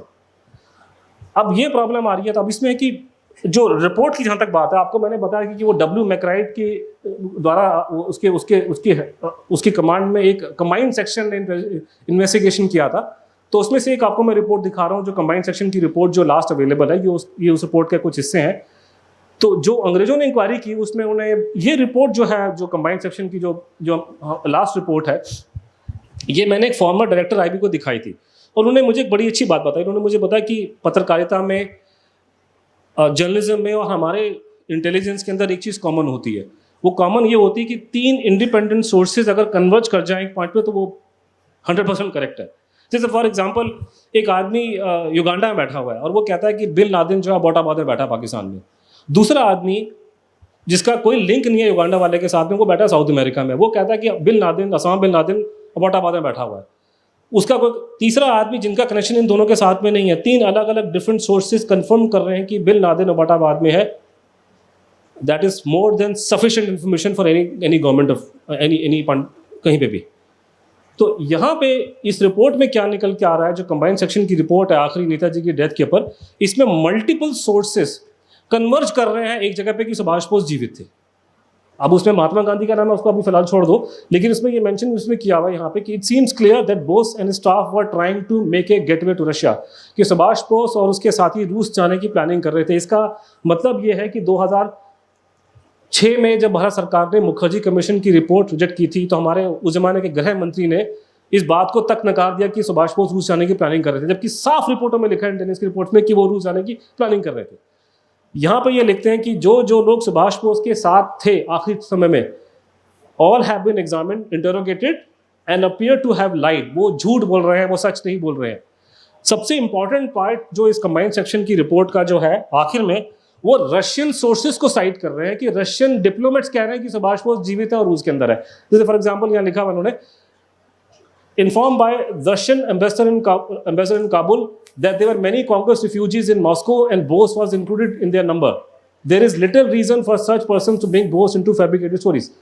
कि इस तरह के व्यक्ति, जो आदमी एक एम्बेसडर के रैंक आदमी हो, वो इस तरह की घटिया बातें नहीं बोलेगा। क्यों बोलेगा? आगे और लिख रहे हैं कि disclosed that Morodov, Russian Vice Consul General, disclosed in March that Bose was in Russia where he was secretly organizing a group of Russians and Indians to work on the same lands as INA. कि मोरोडोव जो Russian vice consul general जो वहाँ पे Iran में, वो कह रहा है कि सुभाष चंद्र बोस रूस के अंदर है और वो कुछ प्लानिंग कर रहा है। इसमें एक बड़ी इंटरेस्टिंग कहानी मुझे अभी याद आई। प्रोफेसर कपिल कुमार इसके बारे में कभी बात करेंगे, लेकिन एक नया व्यू इमर्ज होकर के आ रहा है कि अंग्रेजों ने भारत को छोड़ना था, 48 का उन्होंने टाइम सेट किया था, लेकिन वो कुछ जल्दी चले गए यहाँ से। तो एक व्यू निकल के आ रहा है, मुझे पता नहीं व्यू कितना गलत है या ठीक है, लेकिन कुछ एक इस तरह की कहानी निकल के आ रही है कुछ नैरेटिव्स में। एक डर था, खौफ था कि शायद सुभाष चंद्र बोस रूस की मदद से भारत में आने वाला है। अब इस चीज़ को छोड़ दीजिए, अब आपके सामने मैं आपको एक प्रूफ दिखाता हूँ। वो प्रूफ ये है कि 20 जुलाई सन 46 को लुई फिशर नाम के बहुत जाने माने पुलित्जर अवार्ड विनिंग जर्नलिस्ट जो थे, जिनकी किताब पे बेस करके वो फिल्म बनी थी एटनबरो की गांधी, जिसको 8-9 ऑस्कर अवार्ड मिले थे, और लुई फिशर बहुत सपोर्टर थे भारत के, वो सुभाष बोस को जानते थे, गांधी जी के बायोग्राफर थे, उनको जानते थे। तो लुई फिशर की मीटिंग होती है गांधी जी के साथ में 20 जुलाई सन 46 को। 20 जुलाई सन 46 का मतलब ऑलमोस्ट 1 साल सुभाष बोस के मरने के बाद में। मीटिंग में क्या होता है किसी को नहीं पता, कहानी खत्म, लुई फिशर साहब वापस चले जाते हैं, मर जाते हैं। 1990-95 में जाकर के लुई फिशर के मरने के बाद में उसके परिवार वाले उसके कागज को दान कर देते हैं प्रिंसटन यूनिवर्सिटी के अंदर, और प्रिंसटन यूनिवर्सिटी के अंदर वो कागज निकलने शुरू हो जाते हैं। तो कागज एक निकलता है जिसमें 22 जुलाई 1946 को, मतलब मीटिंग के 2 दिन बाद, गांधी जी के बिहाफ पे गांधी जी की सेक्रेटरी खुर्शीद नौरोजी, जो दादा भाई नौरोजी की ग्रैंड डॉटर भी थी, बहुत जानी मानी, वो कोई छोटी मोटी वो मतलब वो हस्ती नहीं थी, उनकी अभी बायोग्राफी आई है तो बीबीसी में खबर छपी जिसके बारे में। तो खुर्शीद नौरोजी गांधी जी की सेक्रेटरी लुई फिशर को चिट्ठी लिखती है उसके जाने के 2 दिन बाद, कुछ फाइनल पॉइंट्स एक्सप्लेन करने के लिए गांधी जी के बिहाफ पे। और वहाँ वो लिखते हैं कि भारत की जो फौज है वो वैसी नहीं है जो फर्स्ट वर्ल्ड वॉर में थी, उनका व्यू चेंज हो गया है, प्रो रेवोल्यूशन है, प्रो रशिया है। और वहाँ पे वो लाइन लिखी जाती है कि अगर सुभाष बोस रूस की मदद से भारत आ गया तो महात्मा गांधी और कांग्रेस पार्टी कुछ नहीं कर पाएगी। इस तरह की बातें आप अमेरिकन को इन्फॉर्म कर रहे हैं सीक्रेटली, प्राइवेटली, और ये लेटर्स निकल के आ रहे हैं फॉरेन से। तो इस तरह की बातें, तो ये आपके सामने तो जो निकल के आ रहा है कि अब आप मुझसे पूछ सकते हैं कि अनुज, आप जो ये बातें बोल रहे हो, क्या हमारे पास में आज लीगली एडमिसिबल एविडेंस है कि नेताजी जो थे रूस में थे सन 45 में प्लेन क्रैश के बाद में? नहीं, क्योंकि ये सारी बातें अभी प्रूव नहीं हुई है लीगल, किसी कोर्ट ऑफ लॉ में मैं प्रूव नहीं कर सकता। लेकिन मैं आपसे काउंटर सवाल पूछता हूं कि दाऊद इब्राहिम पाकिस्तान में है, उसका आपके पास में है लीगली एडमिसिबल एविडेंस कोई? नहीं। हम कह रहे हैं, हमारे दावे हैं, वो दावा किसी कोर्ट में नहीं माने, पाकिस्तान के किसी कोर्ट में नहीं मानेगा उसको, हमारे कोर्ट में नहीं मानेगा। क्या प्रूफ होगा कि दाऊद इब्राहिम पाकिस्तान में, कि दाऊद इब्राहिम आकर के एक अपना एफिडेविट दे मुंबई के कोर्ट के अंदर, बोले कि मेरा नाम दाऊद इब्राहिम है, मैं पाकिस्तान में रहता हूँ, तब कोर्ट मानेगा उस बात को? तो कोर्ट कचहरी में आप साबित नहीं कर सकते। क्या अमेरिकन के पास में लीगली एडमिसिबल एविडेंस था कि बिन लादेन बैठा हुआ बोटाबाद में? उनके पास में कोई इंटेलिजेंस नहीं थी, सिर्फ एक रिमोट में था कि एक आदमी उस घर में घुसा था, कोई फोटोग्राफ नहीं है। ऊपर से जो फोटो ली थी, एक लंबा सा पतला सा आदमी उनको घूमता हुआ नजर आया था गार्डन के अंदर, और ओबामा को आखिरी मिनट तक डर था कि कोई और आदमी ना निकले वहां से। तो दुनिया में सिक्योरिटी और इंटेलिजेंस में छोटी छोटी बातों पर बवाल मच जाता है। यहाँ तो बहुत जबरदस्त इंफॉर्मेशन निकल के आ रही है, लेकिन हाँ, इसको हम कोर्ट कचहरी में साबित नहीं कर सकते। Justice we cannot prove in a court of law कि साहब दाऊद इब्राहिम जो है वो कराची में बैठा हुआ है। तो ये कहानी, अब इसके अंदर भी कहानी आती है कि ये साबित आज के ज़माने में 2022 में, हमारे ज़माने में, इसके आपको साबित करने के लिए नेताजी रूस में थे नहीं थे, इसको जानने के लिए मुझे किसी यूनिवर्सिटी में जाने की जरूरत नहीं है, ना मुझे किसी इतिहासकार के पास जाने की जरूरत है। भगवान की दया से हमारे दिल्ली में एम्बेसी खुली है रशिया की, हमारे लंगोटिया दोस्त हैं, हमारा तो माशाल्लाह सारा सामान वहाँ से, हथियार हमारे आते हैं वहाँ पे, हम उनसे पूछ लें डायरेक्टली। तो उनसे बात की जाए। जब अभी हम लोग 2015 में मोदी जी और से मिले थे, नेताजी के परिवार के लोग और हम मिल करके, तो हमने उनसे रिक्वेस्ट किया कि आप जो है रूस की गवर्नमेंट से बात करें। और मोदी जी ने हमारे सामने बोला, वो टीवी के अंदर भी होगा, कि मैं ये बात अक्टूबर 2015 की है कि दिसंबर 2015 में मैं पुतिन से मिल रहा हूँ और पुतिन से मैं नेताजी की बात करूँगा। तो लेकिन वो तो खबर नहीं आई, लेकिन उसके थोड़े समय बाद ये मीडिया में खबर आई थी कि हमारी जो विदेश मंत्री थी सुषमा स्वराज जी, उन्होंने रशिया के विदेश मंत्री सुभाष बोस को लेकर बातचीत की थी। तो ये उसका हल्का सा वीडियो है, पानी गिलास से इसका ऑडियो ऑन करेंगे आप, इसको मैं ऑडियो है इसमें।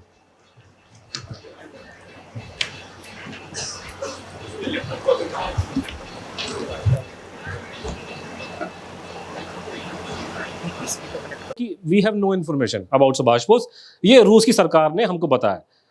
सुषमा जी की क्या बातचीत है उसका तो रिकॉर्ड नहीं दिया, वो टॉप सीक्रेट है, लेकिन ये इन्फॉर्मेशन पार्लियामेंट में दी गई थी उस जमाने में और ये बातचीत हुई थी।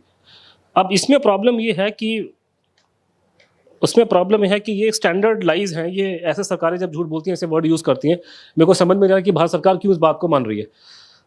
ये लाल बहादुर शास्त्री जी के बारे में एक सवाल मैंने सूचना के अधिकार में उस सरकार से पूछा था। अब जो बहाने ये लोग नेताजी के बारे में मारेंगे, ये बहाने सुभाष शास्त्री के बारे में नहीं मार सकते, क्योंकि लाल बहादुर शास्त्री ताशकंद में गए थे, विदेश मंत्री वहाँ थे, हमारे एम्बेसडर वहाँ पे थे, हमारा फॉरेन सेक्रेटरी वहाँ था, हमारे रक्षा मंत्री, रक्षा सेक्रेटरी, सारे का पूरा 64 लोग का पूरा टीम बैठी थी वहाँ पे। भारत का प्रधानमंत्री वहाँ मर जाता है, तो मैंने विदेश मंत्रालय से उनसे मैंने बोला कि आप मुझे वहाँ के बारे में रिकॉर्ड इन्फॉर्मेशन दीजिए। तो विदेश मंत्रालय मुझे इन्फॉर्मेशन दे रहा है, the concerned division has conveyed that they don't have information on the subject matter, कि विदेश मंत्रालय के पास में लाल बहादुर शास्त्री के मरने की कोई इन्फॉर्मेशन नहीं है। आप इसको मानेंगे क्या?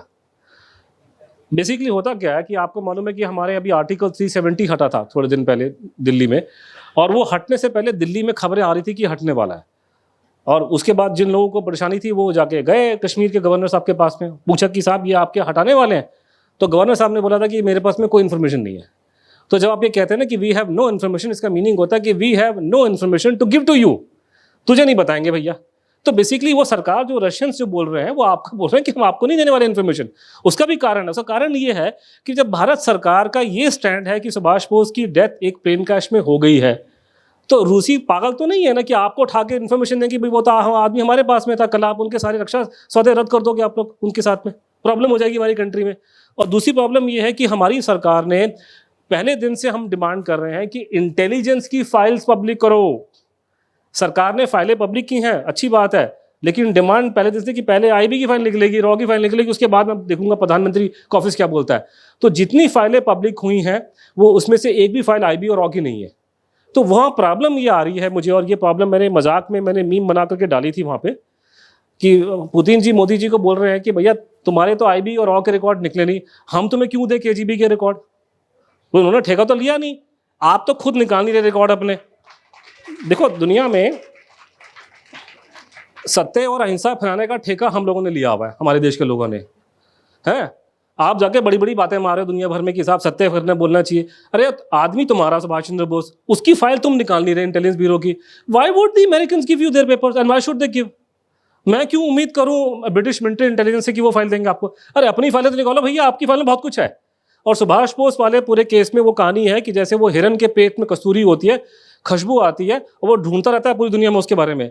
सुभाष बोस का सारा माल बत्ता दिल्ली में पड़ा हुआ है, आपको कोई रूस जाने की जरूरत नहीं है। ये सब आपको भटकाने के लिए कहानियां गढ़ी जा रही हैं, ये है वो करके। हमारी सरकार की ही प्रॉब्लम है। अब कहानी आती है आखिरी स्टेज पे कि अगर साहब वो प्लेन क्रैश में नहीं मरे और आप कह रहे हैं कि वो रूस में थे और वहाँ उनके मरने का सीन नहीं है, तो फिर इसका मतलब आप ये कह रहे हैं कि गुमनामी बाबा सुभाष चंद्र बोस थे। मैं आपको फिर रिपीट कर रहा हूँ कि मैं आपको यहाँ पे एविडेंस दे रहा हूँ। जो आप मुझसे सवाल जवाब करेंगे तो एविडेंस पे बात कीजिएगा। जैसे हमारे जनरल बख्शी साहब बोलते हैं कि मेरा दिल नहीं मानता, फिर दिल नहीं मानता तो फिर वो उसके डॉक्टर साहब के पास जाना पड़ेगा। पर यहाँ दिल मानने की बात नहीं है, यहाँ पे एविडेंस की बात चल रही है। अगर एविडेंस है तो है, अब वो दिल माने ना माने वो अलग बात है। तो अब आ रहे हैं हम लोग साहब की गुमनामी बाबा क्या सुभाष बोस थे, क्या ये कहानी है? पहली बात तो ये कि उसमें बहुत से पेंच हैं, लेकिन जिस व्यक्ति को हम लोग गुमनामी बाबा कहते हैं आज, उसका नाम गुमनामी बाबा नहीं था।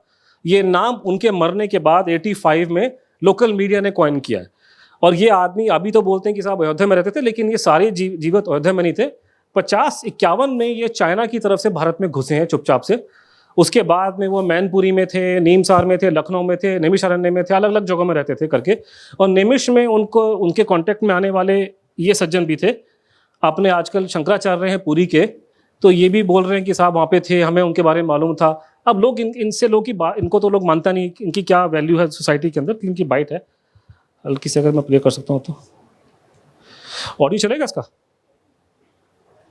क्योंकि आगे और वीडियोस है। चलो और इनपुट कोशिश कीजिए ना इनपुट आने का। आप देखो आउट क्या है, इन क्या पर के। तो ये व्यक्ति जो थे ना, बड़े अजीब किस्म का व्यक्ति था। ये किसी को शक्ल नहीं दिखाता था अपना मुंह ढक लिया। आप कमरे में जाएंगे तो अपना मुंह ढक लेंगे, बोलेंगे नहीं, बात नहीं करेंगे आपसे, आपको अपने हैंडराइटिंग सैंपल नहीं देंगे। कोई आदमी जैसे कोई छुप करके रह रहा हो करके, और दिन में निकलेगा नहीं बाहर, निकलेगा तो रात को निकलेगा, बीच बीच में गायब हो जाएगा वहां से, महीनों तक नजर नहीं आएगा। फिर लेकिन अजीबो गरीब खबरें उनके बारे में आती थी। रात को देखा तो मुख्यमंत्री की कार आई हुई है, किसी ने शक्ल देख ली, अरे बाबा तो ICS हैं, बाबा तो अच्छी अंग्रेजी बोल लेते हैं। और जब किसी को शक हो, हल्का सा शक हुआ कि सुभाष बोस हैं, ये व्यक्ति वहां से घर छोड़ के भाग जाता था। तो करते करते करते उन्होंने बहुत जगह उन्होंने चेंज करी, बहुत उन्होंने स्थान बदले करते करते, और वो अलग अलग जगह पे रहे। तो आगे भी वीडियो, ये नहीं चलेगा तो काम चल जाएगा। चेक करो, रेडी रेडी जी। बिहार तो बिहार से मिल चुके हैं, वहाँ से मिल चुके हैं, तो वो आँख से संकेत किया। नहीं यहाँ से फंक्शन की से माफी फंक्शन की यहाँ से कर लीजिएगा आप, नहीं वहाँ से चलने दीजिए, यदि आप लेवल में कर रहा हूँ। ठीक कर लो, मैं इसको आगे चला रहा हूँ, इसको छोड़ दीजिए, इसको आगे कर दीजिए। यहाँ है जितना लेवल नहीं वो आप कर लो, मैं नहीं कर पाऊंगा, मेरा ध्यान पूरा हो चीज़ में जी। ठीक है वो आप कर लीजिए, मैं नहीं कर पाऊंगा, मैं तो सिर्फ ये चला सकता हूँ, आप इसको स्लाइड पर चलाओ। तो लेकिन जो अब जिन जिन लोगों ने देखा उन्होंने बोला कि शक्ल सुभाष बोस से मिलती थी, हाइट भी उतनी थी, शरीर का रंग था, बाल नहीं थे, छाती वाती बहुत ज़्यादा, यहाँ पे कट का मार्क था, गुमनामी बाबा के दांतों में गैप था, वो सुभाष बोस की फोटो में दिखाया क्योंकि दांतों में गैप थे यहाँ पे। तो जिन जिन लोगों ने देखा उन्होंने बोला कि शक्ल वकल मिलती है, आवाज़ भी वैसी थी। नेताजी थोड़ा सा जिसमें कहते हैं कि उनकी बंगला में हल्का सा ड्रॉल था, हल्का सा, तो वो उसकी बंगला में ड्रॉल आ रहा है कुछ करके, तो वो सारे पैरामीटर मैच कर रहे थे। हाइट, क्योंकि आप हाइट चेंज नहीं कर सकते अपनी, लोगों को तो नेताजी की हाइट नहीं मालूम कि नेताजी की हाइट क्या थी, हमें मालूम है, तो हमने लोगों को पूछा भाई उनकी हाइट क्या थी, तो सब कुछ मैच कर रहा था करके। और जब भी ये व्यक्ति अपनी बात करता था अपने बारे में, तो उसके बात करने का कुछ बड़े अजीबो गरीब स्टाइल से उसने बात करनी है अपने बारे में।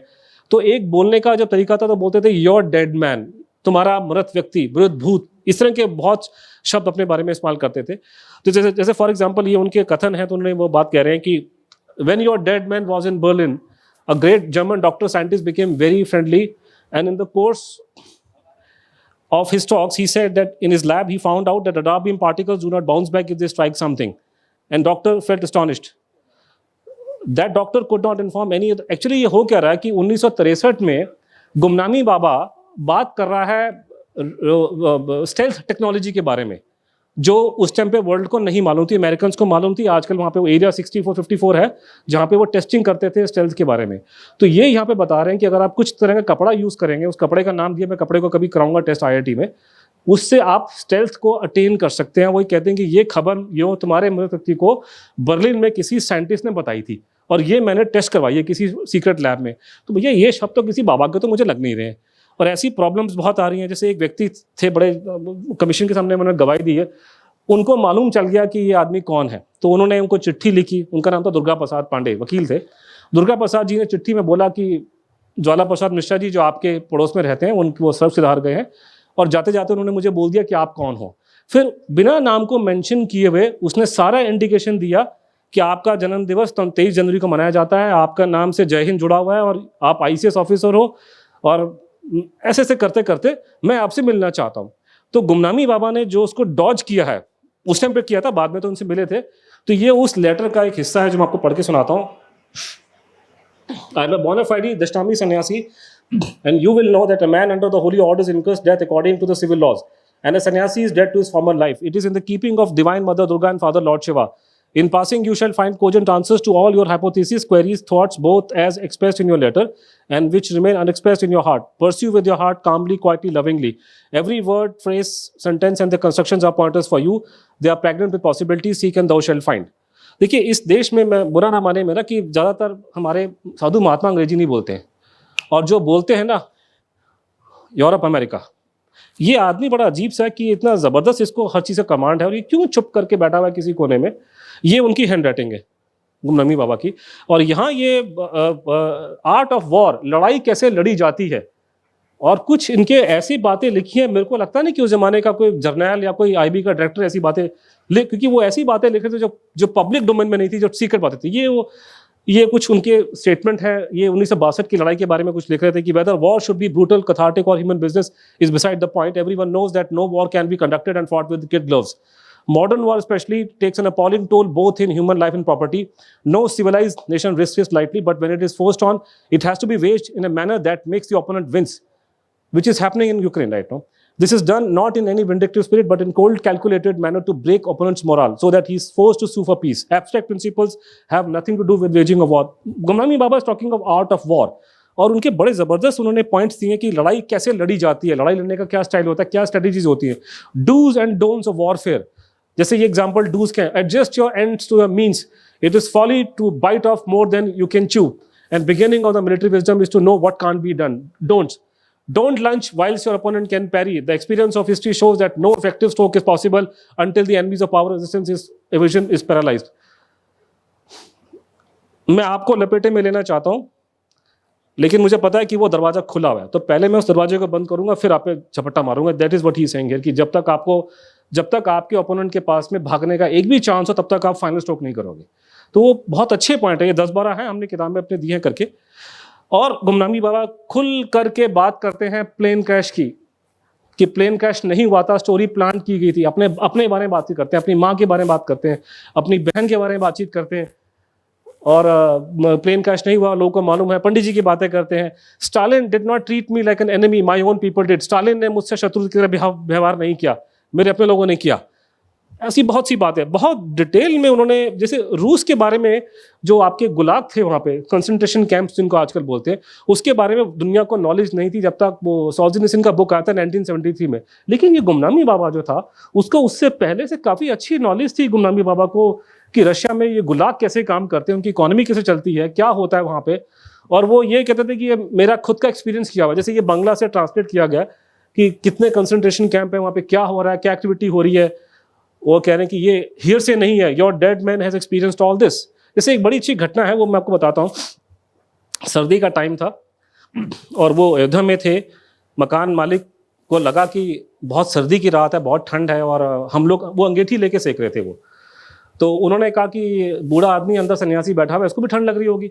तो वो जाके उसको अंगीठी लेके गए अंदर कि स्वामी जी आपको ये चाहिए, आपको अंगीठी गर्मी सेकने के लिए. तो गुमनामी बाबा की हिंदी बहुत अशुद्ध थी, बंगला के उर्दू के वर्ड बोलते थे. वो कह रहे ये शरीर साइबेरिया की ठंड सहा है, इसको ठंड नहीं लगता. ये उन्होंने वो शब्द ऐसे यूज़ किए करके. तो इस तरह की बहुत बातें. गुमनामी बाबा के बारे में दुनिया को मालूम चला है पहली बार उनके मरने के बाद. जो बातें थी सब टॉप सीक्रेट रही हैं, बहुत लंबी चौड़ी कहानी है. जब वो मरे हैं 85 में, तो उनके मरने के बाद बवाल मचा. उनके जो उनके अयोध्या में उनके जो सेवक थे, उन्होंने बोलना शुरू कर दिया कि वो सुभाष बोस थे. फटाफट उनकी डेड बॉडी को उन्होंने गुप्तार घाट, जहाँ भगवान राम ने जल समाधि ली थी, अब ये स्थान बहुत बड़ा हो रहा है, योगी जी पूरा इसको बिल्डअप करवा रहे हैं इस पूरे इलाके को. तो इसी गुप्तार घाट के सामने कैंटोनमेंट के ग्राउंड में, जहाँ पे डेड बॉडी छोड़िए, फोटोग्राफ लेंगे आपको आर्मी पकड़ लेगी आज के ज़माने में, वहाँ पे जाके उनकी बॉडी को फूका गया. और उसके बाद में जब ये अब समाधि वहाँ बन गई है, और उसके बाद में उनका लोगों ने घर खोला उनका, तो उसमें से घर से सामान निकलना शुरू हुआ. पुलिस आ गई, पुलिस ने सील कर दिया, और पूरे करते पूरे वहाँ पे प्रदेश में लड़ाई शुरू होगी, क्या ये आदमी कौन है, ये सामान मिल रहा है. तो अजीब चीज़ें निकलनी शुरू होगी पूरे घर से. ये सामान निकल रहा है, किताबें निकल रही हैं, एनसाइक्लोपीडिया ब्रिटानिका निकल रहा है. देखिए, आप में से खासकर जो छोटे उनको समझ में नहीं आएगा.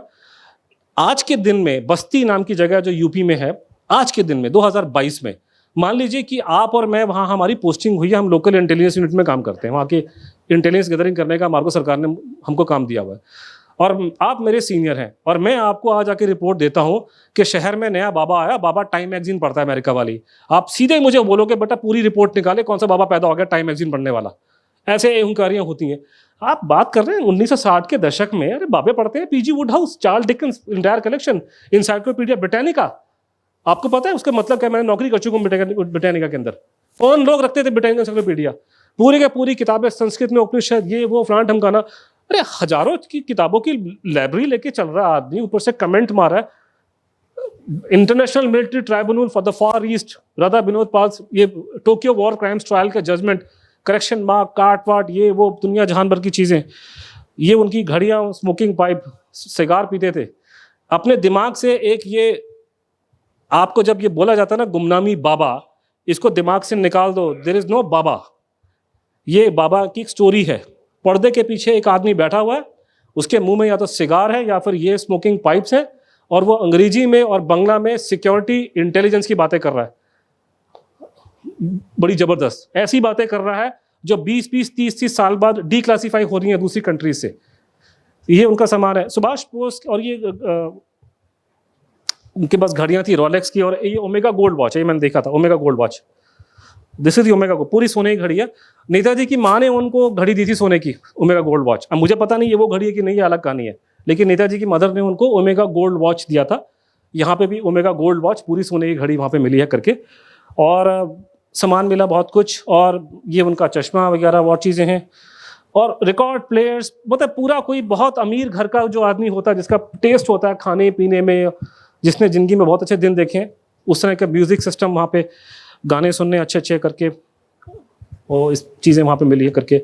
किताबों का कलेक्शन बहुत ज़बरदस्त, सारे के सारे वेस्टर्न, जो जिस तरह की चीज़ें सुभाष बोस पढ़ते थे उस तरह की चीज़ें वो पढ़ रहा है, फिलॉसफी के बारे में, भारतीय साहित्य और बांग्ला साहित्य, बांग्ला में टैगोर के सारे वर्क्स और दुनिया जहान भर की बुक्स और पढ़ते थे। और बहुत सारी फोटोग्राफ्स नेताजी के माता पिता की वहाँ पे मिली। इसमें आप ध्यान रखिए कि ऐसा नहीं कि आप गुमनामी बाबा जब जीवित थे आप उनके कमरे में गए तो उन्होंने फ़ोटो लगा रखी है, ये उनके मरने के बाद में जब उन्होंने चीज़ें खोली हैं तो निकल के आया कि नेताजी के माँ बाप की फ़ोटोग्राफ वहाँ से मिली हैं, और ये फ़ोटोग्राफ्स उनको भेजी गई थी उन्होंने, और जो भेजने वाले का मानना था कि ये उनकी गुमनामी बाबा के माता पिता की फ़ोटोग्राफ है, और ये बोलते थे कि मुझे माता जी की वो फ़ोटोग्राफ चाहिए, मुझे पिता की वो फ़ोटोग्राफ चाहिए। एक छतरा भी उन्होंने भेजा वहाँ पे, एक छतरा उन्होंने बड़ा प्यार से उन्होंने उसको सिल्क में लपेट के रखा होता साइड पे, और ये लिखा था ये छतरा पिताजी का है। बाद में लोगों ने आइडेंटिफाई किया कि वो छतरा नेताजी के पिताजी जानकीनाथ बोस का था। इस तरह से बहुत बातें निकल, जब ये पूरा बवाल मचा तो नेताजी के परिवार के 2 लोग वहाँ पर आए। एक आए नेताजी के भांजे, नेताजी से जो बड़ी बहन थी, मतलब उनके उस जमाने में 12-13 लोग फैमिली में हुआ करते थे, तो वो जो ऑर्डर था कि शरद, सुरेश, तारूबाला, सुभाष, तो तारूबाला की शादी गोरखपुर में हुई थी, वो जीवित नहीं थी। तारूबाला का लड़का वहाँ पर आया गोरखपुर से, वो कुछ बोला नहीं, और आई सुरेश बोस की लड़की ललिता बोस। ललिता बोस ने ये देख करके उसने रोना पीटना शुरू करा कि ये तो मेरे दादा का सामान है, ये मेरे पिताजी का है, ये मेरे अंकल की हैंड राइटिंग है, ये मेरे अंकल का सामान है। तो ललिता बोस ने आकर के ये पूरा देखना शुरू किया, पूरे वहाँ पे पूरा बवाल मच गया वहाँ पे, सारे वहाँ पे फैज़ाबाद, अयोध्या, पूरे लखनऊ के अंदर, और उसने खुल्लम खुल्ला बोला, आप तो हिंदी पढ़ सकते हैं, कि ये तो वही मेरे अंकल हैं। वो जाकर के उसके बाद में उन्होंने, जैसे ये स्टेटमेंट है उनकी, और उन्होंने बोला कि he was of the same age ना, गुमनामी बाबा कोई भी था, लेकिन उसकी जन्म उसका हुआ था 23 जनवरी 1897, 12:15, जो सुभाष बोस की तारीख है पैदा होने की, क्योंकि उसी टाइम पे वो उनका जन्मदिन मना करता था यहाँ पे। He was of the same size, he was the same height as Subhash Chandra Bose, colour he was of the same colour, his accent was Bengali, उसका एक्सेंट था कैलकेशियन बंगला, मतलब गुमनामी बाबा जो भी था वो कलकत्ता में बड़ा हुआ था, क्योंकि वो कलकत्ता की बंगाली में और दूसरे इलाके की बंगाली में फ़र्क है। एंड ये बोल रहे हैं कि his notes on books in English and Bengali look like the writings of Netaji. मतलब अगर कोई आप में से वकील बैठा है, अगर आपका कोई बहुत खास आपका रिश्तेदार ये बोल दे कि ये हैंड राइटिंग मेरे पिताजी की है, मेरी बहन की है या मेरे भांजे की है, और कल को एक expert of hand writing report दे देता है, तो ये अपने आप में आपका 100% करेक्ट इन्फॉर्मेशन है। सिर्फ एक लीगल टेक्निकलिटी है कि ललिता मैडम की डेथ हो गई, तो ये बात उन्होंने कमीशन के सामने वो नहीं बोल पाई, लेकिन ये स्टेटमेंट उन्होंने पूरे मीडिया में दी थी करके। एक फिर वो लोगों से मिली, और लोगों से मिलने के बाद में जो मिलती हैं तो उनको मुख्यमंत्री से उनकी बात होती है। मुख्यमंत्री वीर बहादुर सिंह उनको प्राइवेटली एडवाइस करते हैं कि ये हमारे बस का नहीं है, आप कोर्ट में चले जाओ। और तो ललिता बोस ने जाकर के कोर्ट में जाने के लिए प्लानिंग शुरू कर दी। वो लोग मिली, और एक रॉबिन मित्रा नाम के बड़े जाने माने वकील थे। रॉबिन मित्रा के एक आप कह सकते हैं फॉलोवर थे वो जस्टिस A.S. वर्मा, जो बाद में हमारे चीफ जस्टिस बने सुप्रीम कोर्ट के, तो बड़े जाने माने थे रॉबिन मित्रा। तो रॉबिन मित्रा को उन्होंने हायर किया कि हम लोग कोर्ट में जाएंगे और कोर्ट में केस लगाएंगे, ये सामान बचना चाहिए और ये इंक्वायरी हो, ये मेरे अंकल हैं। तो ललिता बोस जब ये काम कर रही थी, और ये उन्होंने जाके कोर्ट में लिया। अब ये एक घटना मैं आपको सुनाना चाहता हूँ, क्योंकि एक बार मेरे एक प्रोग्राम का मेरा एक लेक्चर हुआ था, उसमें जगमोहन जी जो हमारे पुराने गवर्नर थे कश्मीर के, वो आए थे। तो जगमोहन जी ने मुझे बोला ये तो बड़ी हैरानी वाली बात है, ये इतना, वो किताबों की लिस्ट देख के हैरान हो गए थे। कहते ये कौन सा ये साधु महात्मा की किताब पढ़ रहा है इस तरह की, और ये हमें क्यों नहीं मालूम चला, इतनी बड़ी बात होगी, कोर्ट में केस चला गया और कोर्ट का ऑर्डर फेवरेबल आया था बाय द वे। ये बात हमें कभी, मेरे को कभी नॉलेज में क्यों नहीं आई, क्या ये बात कैसे लखनऊ में दबी रह गई। अब यहाँ पर एक कंस्पिरेसी थ्योरी है, अब मुझे नहीं मालूम ये सच्चा है गलत है, लेकिन मैं आपको अपने रीज़न दूंगा। एक कंस्पिरेसी थ्योरी है, वो थ्योरी ये है कि ललिता बोस ये बोल रही थी कि मैं कोर्ट में जाना चाहती हूँ, और वो कोर्ट में गई, और 10 फरवरी सन 86 को इलाहाबाद हाई कोर्ट ने जजमेंट दिया उनके फेवर में कि सारा सामान गुमनामी बाबा का सिक्योर किया जाएगा। इसलिए आपको मैं फोटो दिखा रहा हूँ, ये फोटो अभी की ली है, फोटो जमाने की नहीं है। उसी टाइम पे सडनली फॉर नो रीजन और राइम कोई व्यक्ति जिसका राम टेम्पल और बाबरी मस्जिद डिस्प्यूट से कुछ लेना देना नहीं था, और जिसके बारे में साफ जो इलाहाबाद हाई कोर्ट का जो ऑर्डर आया 2010 का, उसमें साफ मेंशन है कि वो नकली कोई आदमी प्लांट हुआ था, उसने कोर्ट में पिटिशन डाली और कोर्ट ने उठा करके ये ऑर्डर दिया कि आप ये इसके जो जो एरिया था उसके आप गेट खोल दीजिए।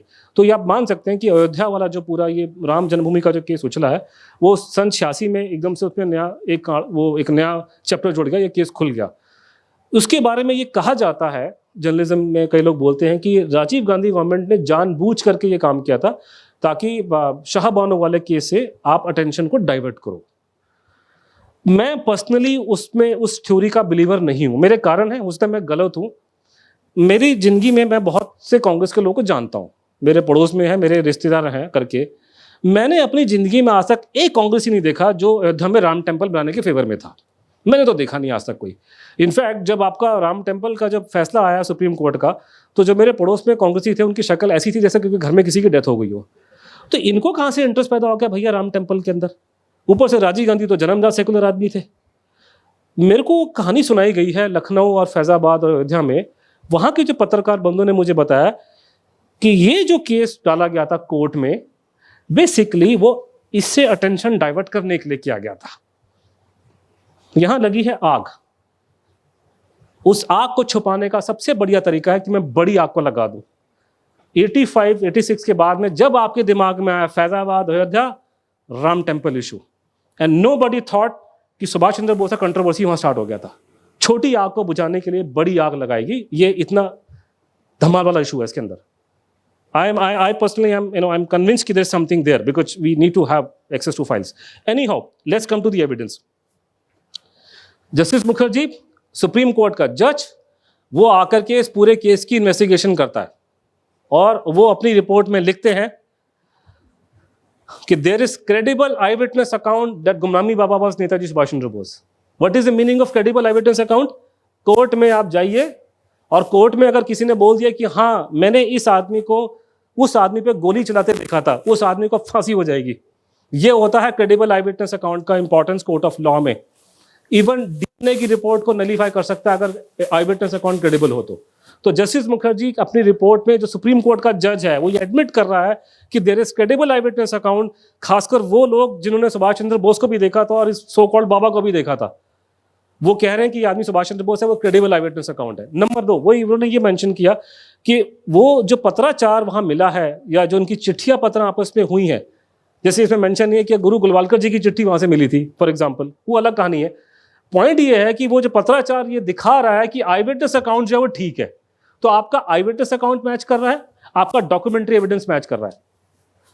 लेकिन कमीशन की रिपोर्ट में ये लिखा जाता है आखिर में कि there is no clinching evidence that Gumnami Baba और सुभाष चंद्र बोस। इसका इंटरप्रिटेशन मीडिया के बंधुओं ने पहले भी आज भी ये लगाया कि जस्टिस मुखर्जी ने गुमनामी बाबा एंगल को रिजेक्ट कर दिया। हाँ, लेकिन उनके वर्डिंग ये है कि एविडेंस है लेकिन क्लिंचिंग नहीं है। आई विटनेस अकाउंट मैच कर रहा है, आपका डॉक्यूमेंट्री एविडेंस मैच कर रहा है, लेकिन फॉरेंसिक एविडेंस जो है खिलाफ में जा रहा है कि गुमनामी बाबा की हैंडराइटिंग इंग्लिश में और बंगला में नेताजी की हैंडराइटिंग से मैच नहीं कर रही है। और वहां पे कुछ दांत मिले थे, 7-8 दांत मिले थे, 7 दांत। उनके डीएनए टेस्ट से मालूम चला कि वो दांत सुभाष बोस की फैमिली से नहीं जुड़ते। और ये खबर सारे मीडिया में, अगर आज किसी भी आप पढ़े लिखे इंसान से बात करेंगे तो बोलेगा देखो यार वो ठीक है, गुमनामी बाबा की कहानी बहुत अच्छी है, लेकिन डीएनए तो बिल्कुल देखो आपके सामने कितना जबरदस्त साइंस है, और जब डीएनए मैच नहीं कर रहा तो आप क्या कर लेंगे आप लोग। मैं बार बार लोगों को ये हर जगह बताता फिरता हूँ कि मैं एमए पॉलिटिकल साइंस के अंदर हूँ, और हम जब यूनिवर्सिटी में गए थे तो हमारे सर ने हमको एक बात बताई थी, और वो बात ये थी कि बच्चे, बायोलॉजी जो है वो साइंस होती है, केमिस्ट्री भी साइंस होती है और फिजिक्स भी साइंस होती है, लेकिन सारी साइंस की माँ होती है पॉलिटिकल साइंस। अब आपको दिखाता हूँ 5 मिनट में कि पॉलिटिकल साइंस क्या कर सकती है। ऐसे ऐसे जादू हो जाते हैं पॉलिटिकल साइंस में, साइंटिस्ट क्या करेंगे उसके सामने। पहला जादू ये था, देखिए इतना बेवकूफ़ तो मैं भी नहीं हूँ, अगर गुमनामी बाबा का डीएनए टेस्ट मैच नहीं कर रहा, मैं क्या बेवकूफ़ हूँ जो 2022 में आपके सामने इतना बड़ा झूठ बोलूँगा। उस टाइम पे भी हमको मालूम था, हमें कमीशन के अंदर से खबरें आ रही थी कि उनको शक था कि रिपोर्टें चेंज की गई हैं जानबूझ करके, रिपोर्टें गलत। आज हमारे पास प्रूफ है, मैं आपको प्रूफ दिखाता हूँ आपको आज। तो वो बाद में धीरे धीरे, तब तो हम नहीं बोल सकते थे, और खासकर कि बाद में जस्टिस मुखर्जी ने, उस समय पे नहीं लेकिन उसके काफ़ी समय बाद उन्होंने ये बात हमें भी बताई। उनसे हम मिले थे बाद में, मैं काफ़ी और उनसे मिला उसके बाद में। अब मैं खुल के बोलूँ कि जस्टिस मुखर्जी अब रहे नहीं तो मैं उनका नाम ले रहा, नहीं तो पहले मैं पुराने ज़माने का आदमी हूँ। अगर आप कोई बात मुझे बताएंगे सीक्रेट तो मैं सीक्रेट नहीं बताऊँ किसी को, लेकिन अब वो चेन्नई रहे तो मैं बोल रहा हूँ। लेकिन जस्टिस मुखर्जी का गलती से रिकॉर्ड हो गया था एक ऑडियो, किसी को इंटरव्यू दे रहे थे, गलती से उनकी of the record bytes record हो गई, जहाँ वो ये एडमिट कर रहे हैं 2010 में कि ये आदमी सुभाष बोस था, लेकिन मैं साबित नहीं कर पाया। तो ये आपको बाइट सुनाता हूँ, टाइम्स नाउ का बाइट है। I hope we have the audio here now. In 2006, Amram posted a documentary filmmaker called The Shocking Confession of Vividly, on the personal level, I have to talk to people about it. I'm sure I'm 100% sure that we have. ये ऐसे नहीं बोलते थे अपने life में, बहुत he was a very stiff upper lip kind of person, but ये life में he used to be very quite person. इस बाइट में वो साफ बोल रहे हैं कि वहाँ पे मैप मिला जहाँ से रशिया से भारत में आने का पूरा प्लान था, ये था वो था करके। एक छोटा सा बाइट हो रहा है, उन्हीं का आप देखिए।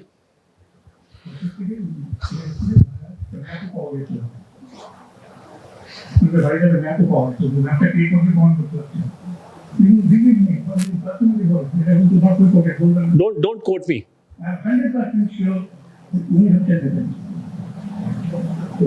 I'm 100% sure.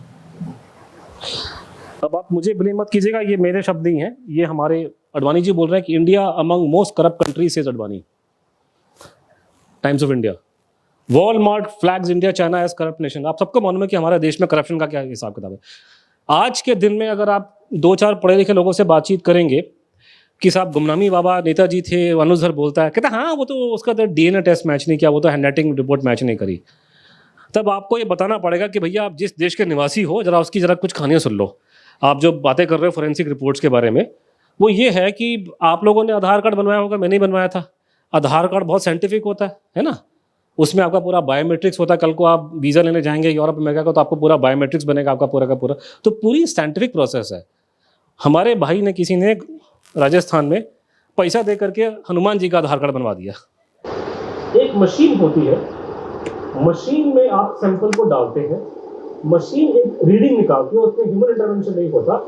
उसको आप एक्सपर्ट है उस रीडिंग को पढ़ता है, उसको जो मशीन से चार्ट निकलता है उसको बोलते हैं रॉ डेटा या इलेक्ट्रोफेरोग्राम। तो जो डीएनए रिपोर्ट होती है वो इलेक्ट्रोफेरोग्राम की रीडिंग को बोलते हैं डीएनए रिपोर्ट। जैसे ये आपको ये बैटमैन, ये इसमें सी छोटा सा है, या मशीन में डालेंगे सैंपल, मशीन एक रिकॉर्ड निकालेगी, आप उसको पढ़ेंगे। According to a bat chemical analyzer, the dust in Clark King's watch contains aluminum oxide. तो इलेक्ट्रोफेरोग्राम जो होता है उसका संबंध डीएनए रिपोर्ट के साथ में वो होता है जो अंडे का मुर्गी के साथ में होता है, कि बिना अंडे के मुर्गी नहीं हो सकती। आपके पास इलेक्ट्रोफेरोग्राम होगा, रॉ डेटा होगा, उसकी रीडिंग आप करेंगे, आप रिपोर्ट निकालेंगे डीएनए की। जैसे एक बड़ा इंटरेस्टिंग केस इंग्लैंड में था, उनके किसी राजा की 1000 साल पुरानी अस्थियां मिली है, तो वो उसका ये हल्का सा बताएंगे और आखिर में उसके इलेक्ट्रोफेरोग्राम को दिखाएंगे। अगर आप में से कोई डीएनए का एक्सपर्ट बैठा तो उसको पता होगा कि बिना इलेक्ट्रोफेरोग्राम की रिपोर्ट नहीं हो सकती। ये वो अंडा है जिससे मुर्गी निकलती है, इसीलिए हर डीएनए की रिपोर्ट में आपको इलेक्ट्रोफेरोग्राम लगाना पड़ेगा। सीबीएसई ने भी लगाया, लेकिन धुंधला लगाया, लेकिन छोटा मोटा लगाया, तभी हम लोगों ने पकड़ा ये गलती है उसके अंदर। आप हल्का सा नीति करोगे। Richard III had no descendants, but mitochondrial DNA was passed down through his sister, Anne of York. If that DNA could be extracted, in this case from a royal molar, Finally. looking for that needle in a royal haystack, a match to a living relative would prove beyond a shadow of a doubt these were King Richard III's remains. Michael provided Dr. King with a DNA swab. A microscopic comparison soon confirmed the genetic royal link. As you can see, they did indeed match one another. And then she told the whole world. कोई भी expert DNA की report देगा तो आपको ये chart, जिसको raw data electropherogram कहते हैं, वो दिखाया जाता है। इसकी रीडिंग को बोलते हैं डीएनए टेस्ट की report.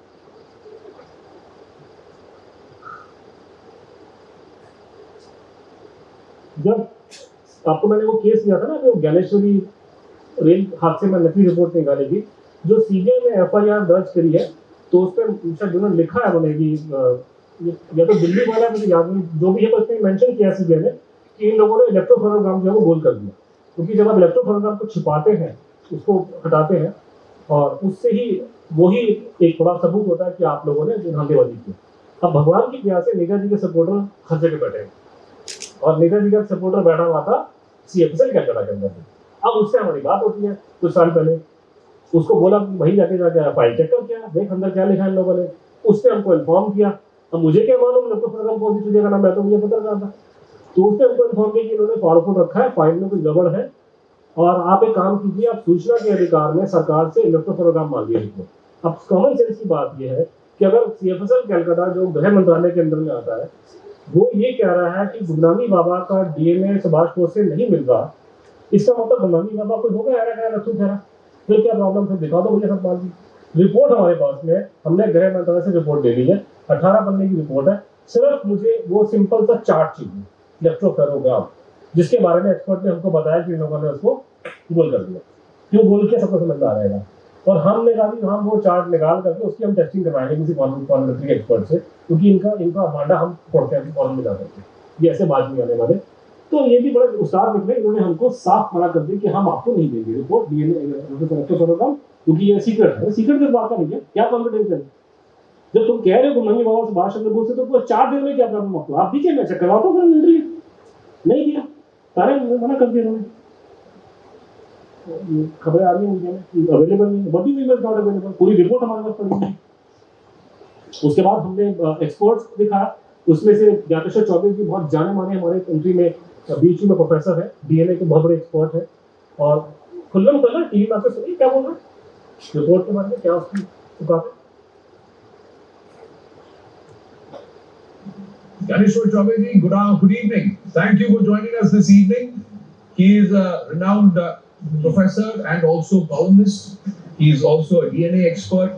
He teaches, he is affiliated and associated with the Banaras Hindu University. Professor Ganeshwar Chaubey, please first tell me, you have a copy of the DNA report that was submitted by the CFSL to the Justice Mukherjee Commission. Actually, it was really shocking for me because I'm really sorry to read this report. I never expected to have this kind of report from a very reputed lab which is known to do such a nice work in India on forensic. But this is really shocking for me because most of the things are really incorrect, which one can read in one shot and one can find it out completely wrong. And in cases where there are this kind of testing all the time, there should be electrophorograms, because if second scientist would like to analyze the results independently, he or she should see the result with his own eyes. इसके बाद में हम लोगों ने ज्ञानेश्वर चौबे और पंकज श्रीवास्तव जी को, जो मध्य प्रदेश सरकार के अंदर आपके लैब में जुड़े हैं फोरेंसिक के अंदर, और इनको रिपोर्टें दिखाई, इन्होंने हमको लिखित में एक डिटेल रिपोर्ट दी है, वो हमने किताब में उसका एक्सपेक्ट डाला है करके, और हमने बोला कि इसमें गड़बड़ है, ये रिपोर्ट फ्रॉड है डीएनए की सरकारी। तो ये एक्सपर्ट कह रहे, साथ में प्रोफेसर एडविन बड़े जाने माने एक्सपर्ट ऑस्ट्रेलिया में है, उन्होंने भी कंफर्म करा कि ये प्रॉब्लम है इसमें, और ईडीएफडी का तो मैच कर रहा है, और सीएफएसएल साहब बोल दिया एडविन ने कि ये बिना इलेक्ट्रोफोग्राम के मैं रिपोर्ट ही देखने वाली नहीं है। तो ये प्रॉब्लम हो रही है, और भी एक्सपर्ट्स थे, लेकिन हर एक का नाम मैं मतलब हर एक आदमी इस केस में मुंह नहीं खोलना चाहता, तो इसलिए मैं उनका नाम दिखा रहा हूँ जिन्होंने पब्लिकली हमसे एडमिट किया। एक और बड़ी चीज कहानी आपको मालूम चल रहा है, जिसके बाद कोई आपको सबूत की जरूरत पड़ेगी। देखिए दुनिया में क्या होता है, जो बड़े बड़े कंट्री है यूरोप अमेरिका में, जो एडवांस कंट्रीज है, उसमें क्या होता है कि आप टेस्टिंग आज करते हैं, कल रिपोर्ट आती है। मतलब आज का मतलब उस जमाने में 2 महीना 3 महीने लगते थे, आजकल बहुत फास्ट की टेक्नोलॉजी हो जाती है, 7 दिन में आ जाएगी। टॉप सीक्रेट गवर्नमेंट का काम होगा तो 1 दिन में रिपोर्ट आ जाएगी। तो बेसिकली लेकिन पैटर्न ये होता है कि रिपोर्ट आज आप डीएनए टेस्ट करेंगे, रिपोर्ट कल आ जाएगी। ऐसी कोई भगवान भला करे ऐसी साइंस हमारे देश में है कि 2003 में जब ये टेस्ट हुआ सीएफएसएल में, तो टेस्ट करने से 6 महीने पहले रिपोर्ट की फाइंडिंग निकल के आ गई थी और अखबार में छप गई। तो ये कौन सी साइंस है कि जो घटना घटने वाली है 6 महीने बाद फ्यूचर में, उसका इनको पहले से कैसे मालूम चल गया और उन्होंने अखबार में छाप दिया। कांग्रेस का माउथ पीसा उसमें छपी थी खबर ये। तो ये क्या, मेरे को लगता है कि वो एक आपने देखा ना टाइम मशीन का कॉन्सेप्ट, मेरे को लगता है कि कोई पत्रकार बंधु जो है टाइम मशीन में बैठ गया और वो चला गया समय से आगे। क्योंकि प्लीज अंडरस्टैंड, उस टाइम पे ये दिसंबर 2003 में खबर छाप रहे हैं कि डीएनए टेस्ट मैच नहीं हुआ है, जबकि डीएनए टेस्टिंग हुई है जून 2004 में। तो अगर आपको किसी चीज का मालूम चल जाए घटने से 6 महीने पहले, तो मैं तो साइंटिफिक आदमी, मेरे ख्याल से तो ये टाइम मशीन कोई यूज करना चाहिए, क्योंकि टाइम मशीन के द्वारा आप फ्यूचर में जा सकते हैं, आप देख सकते हैं कि आने वाले टाइम में क्या होगा, और आप वापस भी आ सकते हैं और आपको मालूम चल जाएगा कि आपकी भविष्य में क्या करना है।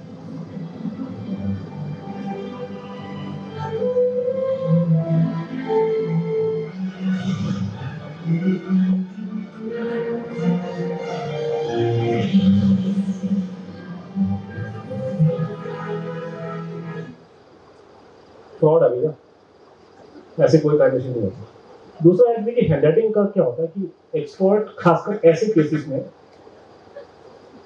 Expert is suppose to give you a reasoning why the handwriting is matching. और इस केस में आप ये भी आर्गू कर सकते हैं, और ये आर्गू हुआ इलाहाबाद हाई कोर्ट ने किया, बिकॉज 2013 में इलाहाबाद हाई कोर्ट ने एक बहुत अच्छा जजमेंट दिया इस केस के बारे में, और मेरी नाम लेके तारीफ की गई है। अगर मैं यहाँ छाती ठोक करके सबको गाली दे रहा हूँ तो मेरे पीछे है कुछ, तभी मैं गाली दे रहा हूँ कि मेरा डाटा बिल्कुल ठीक है। हाई कोर्ट ने रूलिंग में मेरा नाम लेके मेरी तारीफ कर दी। यहाँ पे प्रॉब्लम ये है कि आप उम्मीद करते हैं कि एक्सपर्ट कुछ डिटेल दे, क्यों हैंडराइटिंग मैच कर रही है। दूसरा ये कि दांत उसी आदमी के थे, इसका कोई लीगली एडमिसिबल प्रूफ नहीं है। मेरा मानना है उनके दांत थे, लेकिन मेरा मानना जो है, जब मेरी नॉलेज एक जर्नलिस्ट की नॉलेज है, वो शायद कोर्ट कचहरी में लोग नहीं मानेंगे, लेकिन हैंडराइटिंग तो उसी आदमी की, और हैंडराइटिंग के सैंपल एक नहीं है, हजारों के आसपास की, सन 60 से लेकर के 80 तक रिसर्च के हैंडराइटिंग सैंपल मिल रहे हैं। तो ये हैंडराइटिंग की जो रिपोर्ट, जो सरकारी रिपोर्ट आई है, जिसके बेस पे कमीशन मुखर्जी प्रूव नहीं कर सके, ये रिपोर्ट जैसे फॉर एग्जांपल डॉक्टर एस के मंडल का रिपोर्ट है, अपना एफएसएल कलकत्ता का, ये 2 पन्ने का रिपोर्ट है। पहले पन्ने में अपना नाम लिखा है, सेकंड पन्ने में लिख दिया कि हैंडराइटिंग मैच नहीं करती। ठीक है जी। अब इसका काउंटर नंबर चौड़ा है, लेकिन उसी टाइम पे जब ये मुखर्जी कमीशन चल रही थी, तो मैंने हिंदुस्तान टाइम्स के बिहाफ पे उस जमाने में भारत के बड़े जाने माने टॉप लेवल के एक्सपर्ट, जो भारत सरकार में सबसे हाईएस्ट पोजीशन पर रिटायर हुए थे होम मिनिस्ट्री में, GEQD government examiner question documents, Bilal Kapoor, renowned authority on DNA और हैंडराइटिंग, मतलब ये सरकारी एक्सपर्ट्स के फॉर्मर बॉस, उसको दिखाया, उन्होंने पॉजिटिव रिपोर्ट दी। उसके बाद उसको मुखर्जी कमीशन ने हायर किया, उसने डिटेल में रिपोर्ट बना के एक एक चीज समझाई कि साहब ये वही आदमी है, और उसके ऑपोजिट में जो सरकारी रिपोर्टें आ रही है वो एक ही 2 पन्नों में कह रहे हैं कि सर हैंडराइटिंग मैच नहीं कर रही है। और उसके बाद में जब ये मुद्दा मीडिया में चलता है, चाहे डीएनए का हो चाहे हैंडराइटिंग का हो, सरकारी एक्सपर्ट रिटायर हो चुके हैं, उनको मालूम है उनके बारे में ये बातें बोली जा रही है खुल्लम खुल्ला, लेकिन वो मुंह चुप होकर बैठे हैं, और प्राइवेट एक्सपर्ट आगे खुल्लम खुल्ला टीम में दवाई देने को राजी है, और सरकारी एक्सपर्ट की जाए हवा खराब है पूरे केस में। तो ये उसका अलग अलग बाइट्स हैं, जैसे ये बीलाल की रिपोर्ट का, मेरे मुताबिक to the best of my knowledge and belief, ये ओपिनियन जो मैंने दी, ये वो मेरे से साबित हो सका कि सेम राइटर है, वो बिल्कुल करेक्ट है। इसको मेरे बीलाल कपूर ने एग्जांपल दिया, पूरे डिटेल में समझाया, उनकी रिपोर्ट के साथ में 407 एग्जिबिट से, उसमें इंग्लिश और बांग्ला के सारे अल्फाबेट और बहुत चीजों को हाईलाइट किया उन्होंने कि ये दोनों में मैच कर रहा है, this is the same person. For example वो कह रहे हैं कि 30 साल हैंडराइटिंग लिखी गई अलग अलग, ये एक हैंडराइटिंग दोनों में 30 साल का फर्क है, लेकिन एग्जैक्टली बिल्कुल एक ही आदमी का लिखने का स्टाइल। तो आपको ये नहीं मालूम चलेगा कि सुभाष बोस कौन सा, मम्मी बाबा कौन सा है। ये लिखा था कि दाया भाई कुछ भी सरदार पटेल सर दाया भाई पटेल, तो दिस इज सुभाष चंद्र बोस, ऊपर जो किया संतोष मम्मी बाबा। एक एग्जाम्पल उन्होंने और दिया कि जब ये पिताजी का हैंडराइटिंग सैंपल है, नेशनल आर्काइव से दिया था, कि जब भी सुभाष चंद्र बोस कोई इंसर्ट करते थे कुछ चीजों में, कैरेट मार्क एक डालते थे, ये वाला जिनका आपने ये मार्क मारा है, तो वो चीज उन्होंने नोट किया। मतलब ऐसी बहुत सारी चीजें, मैं आपको 2 एग्जाम्पल दिखा रहा हूँ कि गुलामी बाबा में वही एग्जैक्टली वो, जबकि हिंदी बंगला में लिखा हुआ है, हाथ कहाँ पर है उसके, ये करके। मैं 2016 में 15 में मैं अमेरिका गया था, तो वहाँ मुझे लोगों ने बोला कि हम आपकी मदद करना चाहते हैं, तो ये रंगोजी टेम्पल का डीएनए टेस्ट करवाते हैं हम लोग यहाँ पे। मैंने कहा जी वो सरकार के पास में, सरकार हमको नहीं हाथ लगाने देगी। तो गुमनामी बाबा के दांत निकाला, उसका टेस्ट करवाते हैं, मैंने कहा सरकार हमको हाथ लगाने देगी। हमारे पास में सिर्फ उनकी हैंडराइटिंग पड़ी है, आप एक काम कीजिए, यहाँ पे कोई एक्सपर्ट ढूंढिए अमेरिकन, और उसको मत बताइए कि केस किसके बारे में क्या है, he should not be told what this case is all about, और उससे हम ये टेस्टिंग करवा के रिपोर्ट निकालते हैं डिटेल में कि हैंडराइटिंग किस आदमी की है। तो हमने वो अपने मित्रों ने हमारे वहाँ पे उन्होंने मिलकर के हम लोगों ने अभिषेक बोस मैरीलैंड में और दीपक निजावन जी कंटैक्टी में, उन्होंने मिलकर के एक्सपर्ट को शॉर्टलिस्ट किए। हम लोगों ने मिलकर के कर्ट बैगट को हमने टेक्सास में इनको हमने सेलेक्ट किया। बहुत जाने माने आदमी है वहाँ पे, सारे कोर्स की तैयारी में वो दवाई देते रहते हैं। उनको हमने बिना बताए उनको हमने हैंडराइटिंग के सैंपल दिए अलग अलग, कुछ गुमनानी बाबा के, कुछ सुभाष चंद्र बोस के। तो ये गुमनानी बाबा का हैंडराइटिंग सैंपल है। इसमें जो लिखा है काफी इंटरेस्टिंग लिखा है। ये लिख रहे हैं, योर डेड मैन, तुम्हारा मृत व्यक्ति, he has no rancour for Bapu. Bapu कौन है भाई? उसके दिल में बापू के लिए कोई विद्वेष नहीं है। Though Bapu and Congress thought otherwise, your dead man has no rancor because Bapu at last turned a bold face and preached fighting for freedom and honor. And because hearing and becoming stimulated and emboldened by the rage exhaustion of your dead man, he stoutly opposed partition. And during the last fateful meeting, he wept like a child before them. He is talking about the time when Netaji or he himself was in Berlin making radio broadcast, and because of which Mahatma Gandhi's stand changed a little bit. तो ये मैंने बाबू की handwriting का sample हमने उसको दिया और expert को, और उसने डिटेल में रिपोर्टें बनाई, सारे उसने एग्जाम्पल दिए और बोला थप्पा मारने कोर्ट कचहरी में जाने को तैयार हूँ, ये सेम आदमी है। और जब टीवी में डिस्कशन डिबेट हुई है, कर्ट साहब रात को उनको जगाया, सुबह 6 बजे आए, उन्होंने अपनी बाइट दी। हमने स्पेसिफिकली मेंशन उनको कलकत्ता ब्यूरो को बोला मीडिया के थ्रू कि मंडल साहब जो है वहाँ बैठे हुए, रिटायर हो गए, उनको बोल दिए रात को चैनल पे आओ, तुम्हारा बाप आ रहा है अमेरिका से, आज तुम्हें हम सिखाते हैं हैंडराइटिंग कैसे टेस्ट होती है, भाग गए। Both joining us this evening, but first I want to go across to Kurt Baggett. Kurt Baggett, the handwriting expert, joining us from Texas. Kurt, this is Anand here. I hope you can hear us and hear me clearly. Thank you. I can hear you clearly, yes. Thank you for joining us live. You were sent. You were sent 2 sets of questions, 2 sets of handwritings, Q1 and Q2. Yes. Did you know that one of them belonged to Netaji Subhash Chandra Bose? I did not know anything about the handwriting. How long did you take to No, I analyze? did not. How long did you take to analyze the handwriting? Oh, it took me several days. I didn't record my timing, but it's been about a week on it off and on. I do about 25 cases a month, so I worked on it and worked on it some more. And it took me several days to come to a conclusion. And do you, beyond doubt, claim that the handwritings were the same, of the same person? Yes. Yes. I have 3 opinions. My opinion is yes, no, or I don't know. If I form an opinion, then I feel like I could go to court and prove it, which is what I do most of the time. I go to court regularly to tell the courts my opinion. And so my opinion is that the same person wrote these 2 questions that you sent me. उसके बाद में हम लोगों ने बहुत जाने माने expert Ashok Kashyap ji को भी अप्रोच किया, उनको सैंपल दिखाए गए, वो भी आते थे सेम डिटेल रिपोर्ट टीम में आते बोला। We have with us in the studio a very, very learned gentleman by the name of Ashok Kashyap. Who is Ashok Kashyap, ladies and gentlemen? Ashok Kashyap is from a family of forensic experts who have been in this business since 1935. Top handwriting expert. Expert in examining fingerprints and handwriting. 53 years of experience is what this man has in examining documents. 53 years in experience. Consulted by courts and banks to verify documents. Approached by foreign courts to verify documents. And he's cracked more than 7,000 forgery cases. So if these handwritings are indeed a forgery, he should be one of the first people to make it out. The thing is, Mr. Kashyap, I need to ask you, since you're a master at catching forgery, could this have been forged? Because many people said कि गुमनानी बाबा।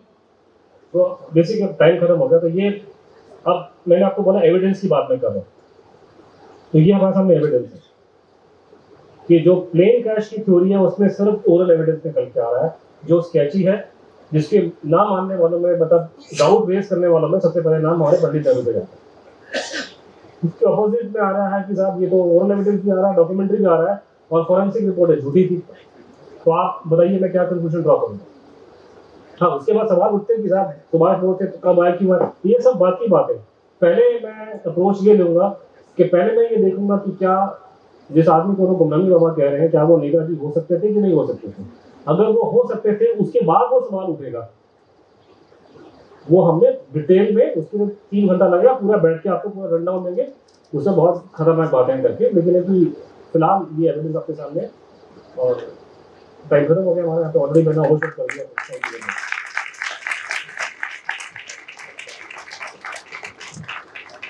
You.